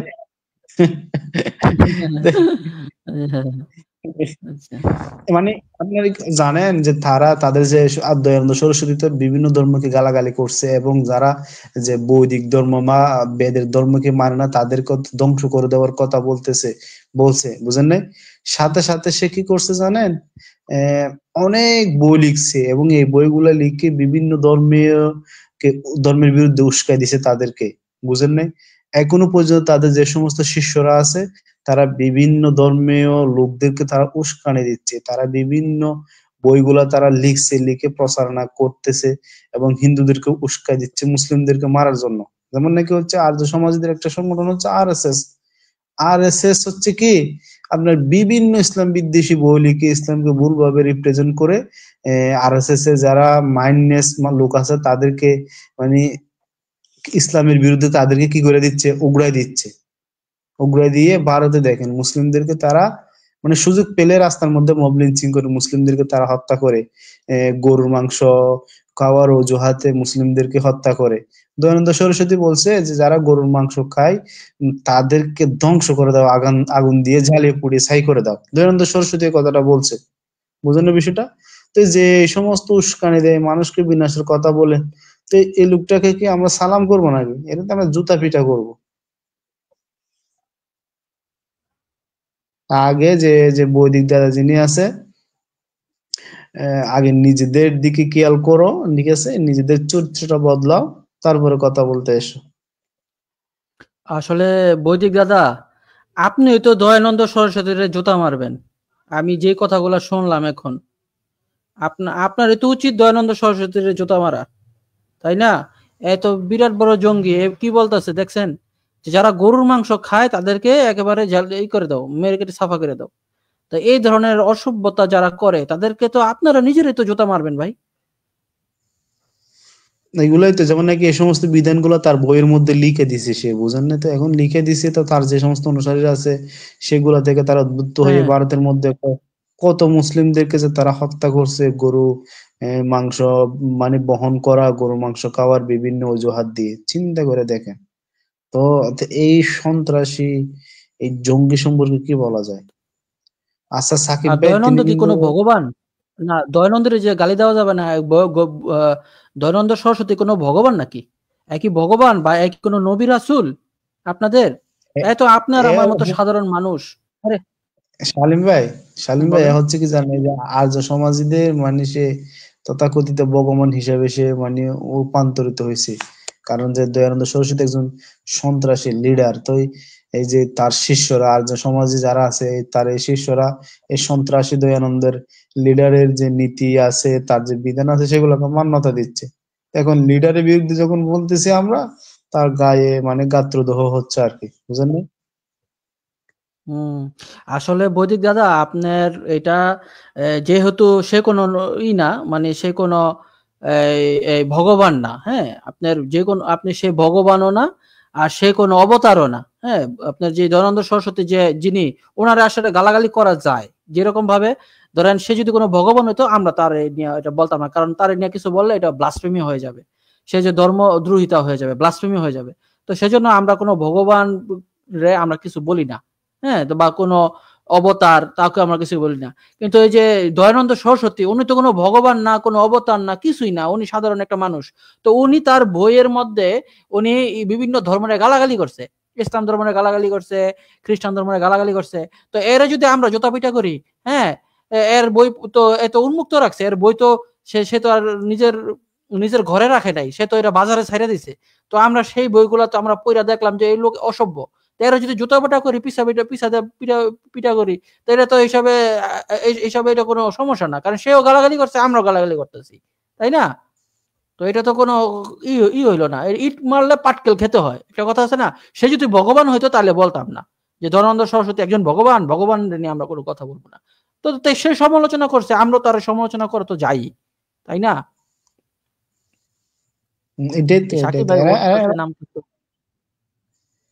সম্ভবত ওনার নেটের সমস্যা প্রচুর পরিমাণে। সমস্যা নাই, এখানে একটা প্রশ্ন আছে, আমি প্রশ্নটা এখন বৈদিক দাদার আমি একটা সুযোগ দিয়ে দেই। বৈদিক দাদা, আমাদের যদি কোনো স্কলাররা, যেমন জাকির নায়েক, আপনারা অনেক কিছু বলেন, জোকার নায়েক বলেন, তারপরে তারা দেশ থেকে বাইর করে দিছেন, সে ইন্ডিয়াতে ঢুকতে পারে না, হ্যাঁ, তো আমরা তো বলতে পারি ভাই আপনারা তো ভাই খারাপ। আপনারা জাকির নায়েক কোনো ভগবান না যে জাকির নায়েকের সমালোচনা করা যাবে না, তাই না? আপনারা জাকির নায়েকের সমালোচনা করতেছেন, তার দেশ থেকে বাইর করে দিচ্ছেন, তো সেটা তো আমরা আপনাকে বলতেছি না যে আপনি এটা খারাপ করছেন। আপনার সে তো একটা মানুষ, জাকির নায়েক একজন মানুষ, তার সমালোচনা হইতেই পারে বা সে অন্যায় করতেও পারে, তাই না? তো আপনি কেন এই দয়ানন্দ সরস্বতীর একবারে দুধে দোয়া তুলসী পাতা মনে করতেছেন? সে একজন মানুষ, আপনি বলেন যে তার দুষ্টুটি কই কই আছে, আপনারা আমাদেরকে দেখান, তো আপনার দেখাই দেই, তাই না? তো আপনারা আমাদের যে স্কলাররা আছে, আমাদের ইসলামিক স্কলার, তাদের তো আপনারা অনেক সমালোচনা করেন, তাদেরকে অনেক ক্ষতি করেন, হত্যা করতে দেশ থেকে বেরও করে দেন, তাদের নামে বিভিন্ন মামলা করেন। তো আপনাদের কিছু বলা যাবে না? এটা কোনো কথা হইলো? এই পৃথিবীটা কি মানে ওয়ান সাইডেড হয়ে গেল? আপনারাই বলবেন, আমরা বলবো না। এটা কি ওয়ান সাইডেড হয়ে গেল পৃথিবীটা? আপনারা আমাদের স্কলারদের বলেন, আমরাও আপনাদের স্কলারদের বলবো, তাই না? এরা মানে কি সমালোচনা এরা মানে সহ্য করে না, বুঝেন না, কিন্তু নিজেরা সমালোচনা করলে তাদের মজা লাগে, তাদের মানে খুবই আনন্দ লাগে, মজা লাগে, ফুর্তি লাগে, খুব ভালো লাগে। যেমন তখন মনে দেখেন করেন যে একেবারে ওই যে ইয়ের মতো আর কি, ওই যে খাউজানি আছে না, এক ধরনের খাউজানির ওষুধ বেছে না, এই যে মানে রোজ কামলা লিয়া বিলে খাও যায়, তো ওই রকম মজা লাগে হ্যাঁ গো। আর আমরা কিছু বললে আর মজা লাগে না। গাত্র দেওয়া শুরু হয়। দেখেন না দয়ানন্দ সরস্বতী সিদ্দিকুর, সে সিদ্দিকাই তো তার জীবন চরিত্র নিয়ে তার শিষ্যরা যে বইটা লিখছে সেখানে স্পষ্ট লিখছে। তারপর হচ্ছে কি সে হচ্ছে কি উলঙ্গ ল্যাংটা অবস্থায় তার আশ্রমে থাকতো, বুঝেন নাই? তারপর হচ্ছে কি সে মানে তাদের সাথে তার শিষ্যদের সাথে সে মানে বলাৎকারকামী কাজগুলো করতো, ঠিক আছে? এবং সে তাদের যে দিয়ে তেল মালিশ করাইতো শরীরে। তো এইগুলো ওখানে বলা আছে, তো আমরা এগুলো বলতেছি ভাই, আমরা তো গালি দিচ্ছি না। তার শিষ্যরা যেগুলো লিখছে, তার চরিত্রামৃত একটা বই আছে, বইয়ের মধ্যে আমরা সেগুলাই বলতেছি, এর বাইরে কিছু বলতেছি না। আর হচ্ছে কি দয়ানন্দ সরস্বতী ভাই চরম লেভেলের একজন মানে চিটার বাটপার এবং স্বার্থান্বেষী মানুষ ছিল। কিরকম? দয়ানন্দ সরস্বতীর মাথায় চুল ছিল না, বুঝেন নাই? চুল না থাকার কারণে সে এমন একটা বিধান দিয়েছে তার সত্যার্থ প্রকাশে। সে বলছে যাদের মাথায় চুল থাকে তাদের মাথায় গরম হয়ে মানে কি মাথার জ্ঞান বুদ্ধি কমে যায়। তার সত্যার্থ প্রকাশের মধ্যে বলছে যাদের মাথায় মানে চুল আছে, মাথা গরম হয়ে মানে তাদের মানে কি স্মৃতিশক্তি হারা যায়, মানে স্মৃতিশক্তি নষ্ট হয়ে যায়। এই দয়ানন্দ সরস্বতী এই বিধানটা দিছে। কি জন্য দিছে? তার মাথায় চুল ছিল না, তার মাথা ডাবা ছিল, বুঝেন না বিষয়টা? তো এই যে জিনিসটাকে সবাই মাথা নাড়া হয়ে যায়। ওই যে শিয়ালের কাহিনীর মতো আর কি। আমি সম্ভবত ক্লাস 3 থাকা অবস্থা আমার ইংলিশ টিচার ক্লাসের মধ্যে কথাটা বলছিল যে এই শিয়ালের কি লেজ কাটা শিয়ালের কাহিনী বলছিল আর কি। লেজ কাটাতে সরস্বতী লেজ কাটার সিস্টেমটা ওখানে আনছিল, তার মাথায় চুল ছিল না, সেজন্য অন্যদের মাথার চুল ফেলা দেওয়ার জন্য সে বলছে যাদের মাথায় চুল আছে মানে গরমে মাথার মস্তিষ্ক নষ্ট হয়ে যায়, বুঝেন নাই? কত বড় বাটপার। আচ্ছা শালিম ভাই, এখানে একটা প্রশ্ন আছে, দেখেন এই প্রশ্নটা করছে, তো আপনি এই প্রশ্নটা আনসারটা দিয়ে দেন। আচ্ছা আচ্ছা আচ্ছা ঠিক আছে।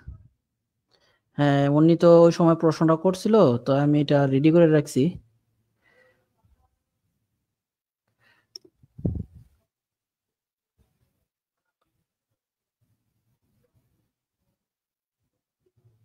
দেখা যায় খালিদুন ভাই? জি দেখা যায়, দেখা যায়। আচ্ছা, দেখা গেলে ভালো। তো এখানে মানে ভাই প্রশ্ন করছে যে অবিশ্বাসীদের প্রতি মানে পৌলের কি ছিল, নীতিটা কিরকম ছিল? অবিশ্বাসী যারা খ্রিস্টান ধর্মের না, তাদের প্রতি পৌলের নীতিটা কিরকম ছিল? প্রশ্নটা হচ্ছে এইটা। তো এখন আপনারা যদি মানে পৌলের নীতি দেখবেন যে মারাত্মক, মানে পৌল অবিশ্বাসীদের প্রতি খুবই একটা মারাত্মক একটা নীতি সে রাখতো, মারাত্মক মনমানসিকতা রাখতো। যেরকম দেখেন এখানে 1 কোরিন্থিয়ান্স 6:16 এখানে পৌল বলতেছে যারা নাকি খ্রিস্টিয়ান না তাদের কাছে কোন রকম বিচার চাওয়া যাবে না, যারা খ্রিস্টিয়ান না তাদের কাছে বিচার চাওয়া যাবে না। দেখেন কতটুকু মারাত্মক। যে বাংলাদেশে যে সুপ্রিম কোর্টের যে বিচারপতিরা আছে এরা কিন্তু মুসলিম। হ্যাঁ, তো পৌলের এই নীতি অনুযায়ী তারা কিন্তু এই যে বাংলাদেশের হাইকোর্ট সুপ্রিম কোর্টের যারা মুসলিম যারা জাজ আছে, উকিল আছে, জাজ আছে, তাদের কাছে কিন্তু এরা কিন্তু খ্রিস্টানরা কিন্তু বিচার চেতে পারবে না। যেরকম আমি একটু বাসটা পড়া শোনাই, তোমাদের মধ্যে কারো যদি কোনো বিশ্বাসী ভাইয়ের বিরুদ্ধে নালিশ করার কোনো কারণ থাকে তবে সে কোন সাহসে ঈশ্বরের লোকদের কাছে না গিয়ে যারা ঈশ্বরের নয় তাদের কাছে গিয়ে বিচার চায়?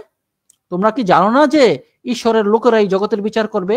তখন তোমরা জগতের বিচার করবে, তখন তোমরা কি সামান্য বিষয়ে বিচার করতে পারো না? তোমরা কি জানো না আমরা স্বর্গদূতদেরও বিচার করব। তাই যদি হয় তবে এই জগতের বিষয় তো সামান্য কথা। দেখছেন কতটুকু একটা মারাত্মক কথা সে বলল, যে যারা নাকি ওই মানে অখ্রিস্টান তাদের কাছে বিচার চাওয়া যাবে না। দেখছেন কতটুকু এটা কতটুকু রেইসিজম, এটা এইসব একটা রেইসিজম না? আচ্ছা দাঁড়ান আমি একটু হইতেছে। তারপরে আরো কিছু ভার্স আছে, আমি একে একে পড়তেছি আপনাদেরকে জানানোর জন্য। যেরকম এখানে পোল বলল অবিশ্বাসীদের উপর অভিশাপ পড়ুক। হ্যাঁ, অবিশ্বাসী যারা অবিশ্বাসী তাদের উপরে অভিশাপ পড়ুক। এটা পোল কোথায় বলছে দেখেন, ফার্স্ট কোরিন্থিয়ান্স 16 অধ্যায়ের 21-22। আমি পোল আমার নিজের হাতে এই শুভেচ্ছার কথা লিখলাম, যদি কেউ প্রভুকে ভালো না বাসে তবে তার উপর অভিশাপ পড়ুক। মানে যিশুকে কেউ যদি ভালো না বাসে তাহলে তার উপরে অভিশাপ পড়ুক, এটা পোল বলল। তারপরে আরো আছে, যদি আপনারা যদি পড়েন এই যে যারা খ্রিস্টান ধর্ম না মানে তারা নীচ, যারা খ্রিস্টান ধর্ম মানে না তারা হইতেছে নীচ। এটা দেখেন ফার্স্ট তিমোথী 6 অধ্যায়ের 3-5। কেউ যদি অন্য রকম শিক্ষা দেয় এবং সত্য উপদেশ অর্থাৎ আমাদের প্রভু যীশু খ্রিস্টের শিক্ষা ও ঈশ্বর ভক্তির শিক্ষা মেনে না নেয় তবে সে অহংকারী, সে কিছুই বোঝে না, ঝগড়া এবং তর্কাতর্কি করা যেন তার একটা রোগে দাঁড়িয়ে যায়। এই সবের ফল হলো হিংসা, ঝগড়া, নিন্দা, কুসন্দেহ আর নীচমনা লোকদের মধ্যে অনবরত গোলমাল। এই লোকদের মধ্যে ঈশ্বরের সত্য নেই। তারা খ্রিস্ট ধর্ম বিশ্বাসকে একটা জাগতিক লাভের উপায় বলে মনে করে। দেখলেন, মানে যারা নাকি খ্রিস্টান না তারা নাকি ঝগড়াটে, তারা নাকি অহংকারী, তারা কিছুই বোঝে না, তারা তর্কাতর্কি করে, হিংসা, লোভ, নিন্দা, কুসন্দেহ এগুলো নাকি তাদের মধ্যে থাকে। চিন্তা করেন তো, যারা অখ্রিস্টান তাদের মধ্যে তারা নাকি এইরকম। এটা কে বলতেছে? এটা পোল বলতেছে। তারপর দেখেন অবিশ্বাসীদের থেকে আলাদা থাকতে হবে। দেখেন পোল বলছে কি অবিশ্বাসীদের কাছ থেকে আলাদা থাকতে হবে, যারা নাকি খ্রিস্টান না তাদের কাছ থেকে আলাদা থাকতে হবে। যেমন 2 কোরিন্থীয় 6 অধ্যায়ের 17। ঈশ্বর আরো বলেছেন, এই জন্য তোমরা অবিশ্বাসীদের থেকে বের হয়ে এসো ও আলাদা হও, কোনো অসুচি জিনিস ছুঁয়ো না, তাহলে আমি তোমাদের গ্রহণ করব। দেখছেন, ঈশ্বর আরো বলেছেন, এই জন্য তোমরা অবিশ্বাসীদের মধ্য থেকে বের হয়ে আসো, আলাদা হও, আলাদা হতে বললো। তারপর আবার দেখেন এই যে 2 থেসসলোনিকীয় ভাইয়েরা, আমাদের প্রভু যীশু খ্রিস্টের নামে আমরা তোমাদের এই আদেশ দিচ্ছি, যদি কোনো ভাই অলস ভাবে চলে এবং আমাদের কাছ থেকে তোমরা যে শিক্ষা পেয়েছো তা পালন না করে তবে তোমরা তার সঙ্গে মেলামেশা করো না। দেখছেন, কেউ যদি খ্রিস্টান ধর্ম যদি পালন না করে তাহলে তার সাথে কি করতে হবে? মেলামেশা করা যাবে না। কিন্তু খ্রিস্টানরা অনেক ভালো মানুষগিরি দেখায় যে আমরা ভালো, আমরা এক গালে থাপড় দেয়, এক গালে চর দিলে আর এক গাল পেতে দাও, হ্যাঁ, এই ধরনের কথা কিন্তু খ্রিস্টানরা বলে। কিন্তু দেখেন তাদের শাস্ত্রের মধ্যে কি লেখা আছে, বাইবেলের মধ্যে কি লেখা আছে, তাদের ধর্মগুরুরা কি শিক্ষা দিছে বা তাদের বাইবেলের মধ্যে কি লেখা আছে, এটা তো দেখতে হবে। কিন্তু খ্রিস্টানরা দেখায় ওরা কত ভালো, ওরা একেবারে সেকুলার, এক গালে থাপড় দিলে আরেক গাল পেতে দাও, প্রতিবেশীকে নিজেদের মতো ভালোবাসো, তাই না? এরকম ভালো ভালো কথা বলে। কেন বলে? কনভার্ট করার জন্য, মানুষদেরকে কনভার্ট করার জন্য। এখন কেউ যদি বাইবেলটা পড়ে ফেলে তাহলে তো সে দেখাই দিবে, এই যে ভাই আপনাদের এখানে তো যারা অখ্রিস্টান তাদেরকে তো খারাপ বলা হয়েছে, নোংরা বলা হয়েছে, ঝগড়াটে বলা হয়েছে, তারা তো খারাপ, তাদের সাথে মেলামেশা করা যাবে না। এই দেখেন আরো আছে, ভাইরা ভালো কাজে ক্লান্ত হয়েও না, এই চিঠির মধ্যে লেখা আমাদের কথা যদি কেউ না মানে তাহলে সেই লোককে চিনে রাখো, তার সঙ্গে মেলামেশা করো না, যাতে সে লজ্জা পায়। দেখছেন, খ্রিস্টান না হইলে তার সাথে মেলামেশা করা যাবে না, যাতে সে লজ্জা পায়। দেখেন আরো আছে, যদি কেউ নিজেকে বিশ্বাসী বলে কিন্তু অবিশ্বাসীদের মতো কাজ করে তার সাথে খাওয়া দাওয়া করা যাবে না। হ্যাঁ, কারণ খাওয়া দাওয়া করা যাবে না। যে খ্রিস্টান হবে কিন্তু খ্রিস্টানের মতো চলে না তার সাথে খাওয়া দাওয়া করা যাবে না। এই যেমন 1 কোরিন্থিয়ান্স 5 অধ্যায়ের 11। আসলে আমি যা লিখছিলাম তার অর্থ এই, যদি কেউ নিজেকে বিশ্বাসী বলে অথচ সে খারাপ চরিত্রের লোক, লোভী হয়, প্রতিমা পূজা করে, অন্যের নিন্দা করে, মাতাল ও জোচ্চোর হয়, তবে তার সঙ্গে মেলামেশা করো না, এমনকি তার সঙ্গে খাওয়া দাওয়াও করো না। এই যে তার সঙ্গে খাওয়া দাওয়া করতে নিষেধ করছে। তারপর আর দেখেন জিহুদা, মানে জিহুদা নামে একটা বুক আছে বাইবেলে, জিহুদা নামে একটা বুক আছে। ওই জিহুদা বুকের মধ্যে কি লেখা আছে দেখেন, জিহুদা 31, আগুন থেকে তুলে এনে অন্যদের রক্ষা করো, পাপ স্বভাবের দ্বারা যাদের জীবন নোংরা হয়েছে তাদের অসুচি কাপড় পর্যন্ত ঘৃণা করো এবং নিজেদের সাবধানে রেখে তাদের দয়া করো। মানে যারা ওই খারাপ চরিত্রের লোক তাদের এই যে অসুচি কাপড় পর্যন্ত তোমরা ঘৃণা করো। অথচ খ্রিস্টানরা বলে কি যে না আমরা ভালো, হ্যাঁ, মানে এরকম একটা ভাব দেখায়। যেমন আমরা যেরকম বলি না যে আমরা যেরকম এই মানে ইসলামের যেরকম আছে যে যেমন ধরেন যে না মানে মুসলিম না তাকে বিয়ে করা যাবে না, হ্যাঁ, তাকে বিয়ে করা যাবে না। তো সেই জন্য ওরা কিন্তু বলে আরে এটা কি মানুষ না, এই না সেই না, অনেক কথা কিন্তু ওরা কিন্তু বলে। কিন্তু দেখেন তাদের ধর্মগ্রন্থের মধ্যে বাইবেলের মধ্যে কিন্তু এই ধরনের কথা আছে।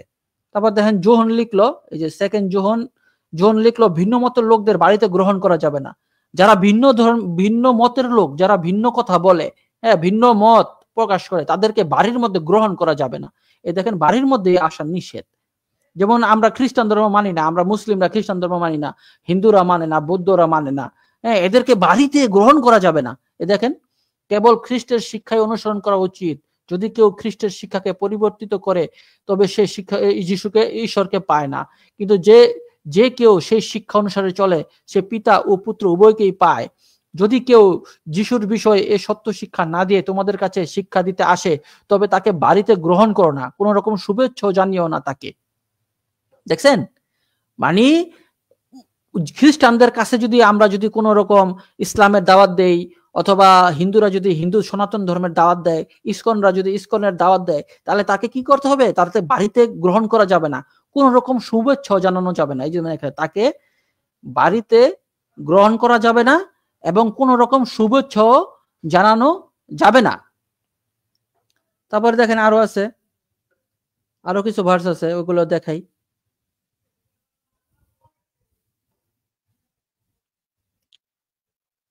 তারপর পুরাতন নিয়মে অনেক কথা আছে। পুরাতন নিয়মে বলা আছে যে তোমরা অতএব ইসরায়েল লোকেরা যেন তোমাদের সন্তানদের উপর লোকদের সন্তানদের বিয়ে না করে, মানে অন্যদেরকে বিয়ে করা নিষেধ, হ্যাঁ, অন্য ধর্মের লোকদের বিয়ে করা নিষেধ। যেরকম এই যে এজরা 9 অধ্যায়ের 12, তারপর এজরা 9 অধ্যায়ের 14, এজরা 9 অধ্যায়ের 14।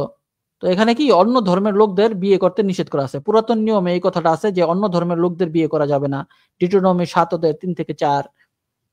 তো এখান থেকে আপনারা বুঝলেন যে খ্রিস্টানরা যে বলে যে আমরা একদম সেকুলার, আমরা আমরা ভালো, আমরা এইরকম, আসলে ওই ধর্মগ্রন্থের মধ্যে অন্য কিছু বলা আছে, হ্যাঁ, অন্যরকম মানে কথা বলা আছে, অন্যরকম শিক্ষা দেওয়া আছে যে তোমরা অবিশ্বাসীদের সাথে মিশো না, অবিশ্বাসী থেকে আলাদা হও, তাদের সাথে একসাথে খাওয়া দাওয়া করো না, তাদেরকে বাড়িতে শুভেচ্ছা জানিও না, বাড়িতে গ্রহণ করো না।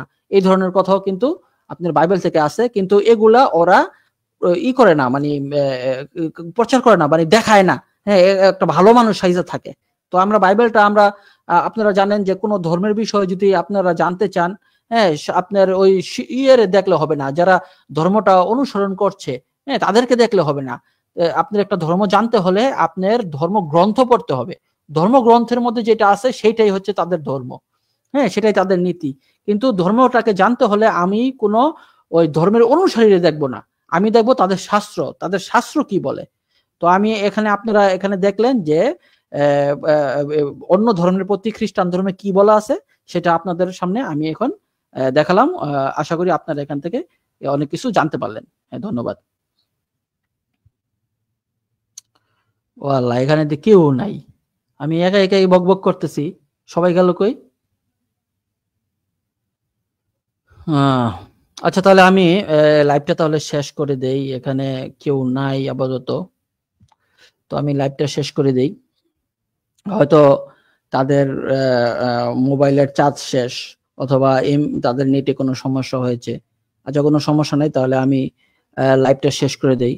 তো বন্ধুরা, যারা আমাদের লাইভ এতক্ষণ দেখলেন, শুনলেন, এবং যারা আমাদের পরবর্তী লাইভটাও দেখবেন, তাদের সবাইকে ধন্যবাদ। এবং আমাদের আগামী পর্ব দেখার জন্য সবাইকে আমন্ত্রণ জানিয়ে, আমাদের পরবর্তী লাইভ দেখার আমন্ত্রণ জানিয়ে আমি লাইভটা এখানেই শেষ করছি। আসসালামু আলাইকুম ওয়া রাহমাতুল্লাহি ওয়া বারাকাতুহু।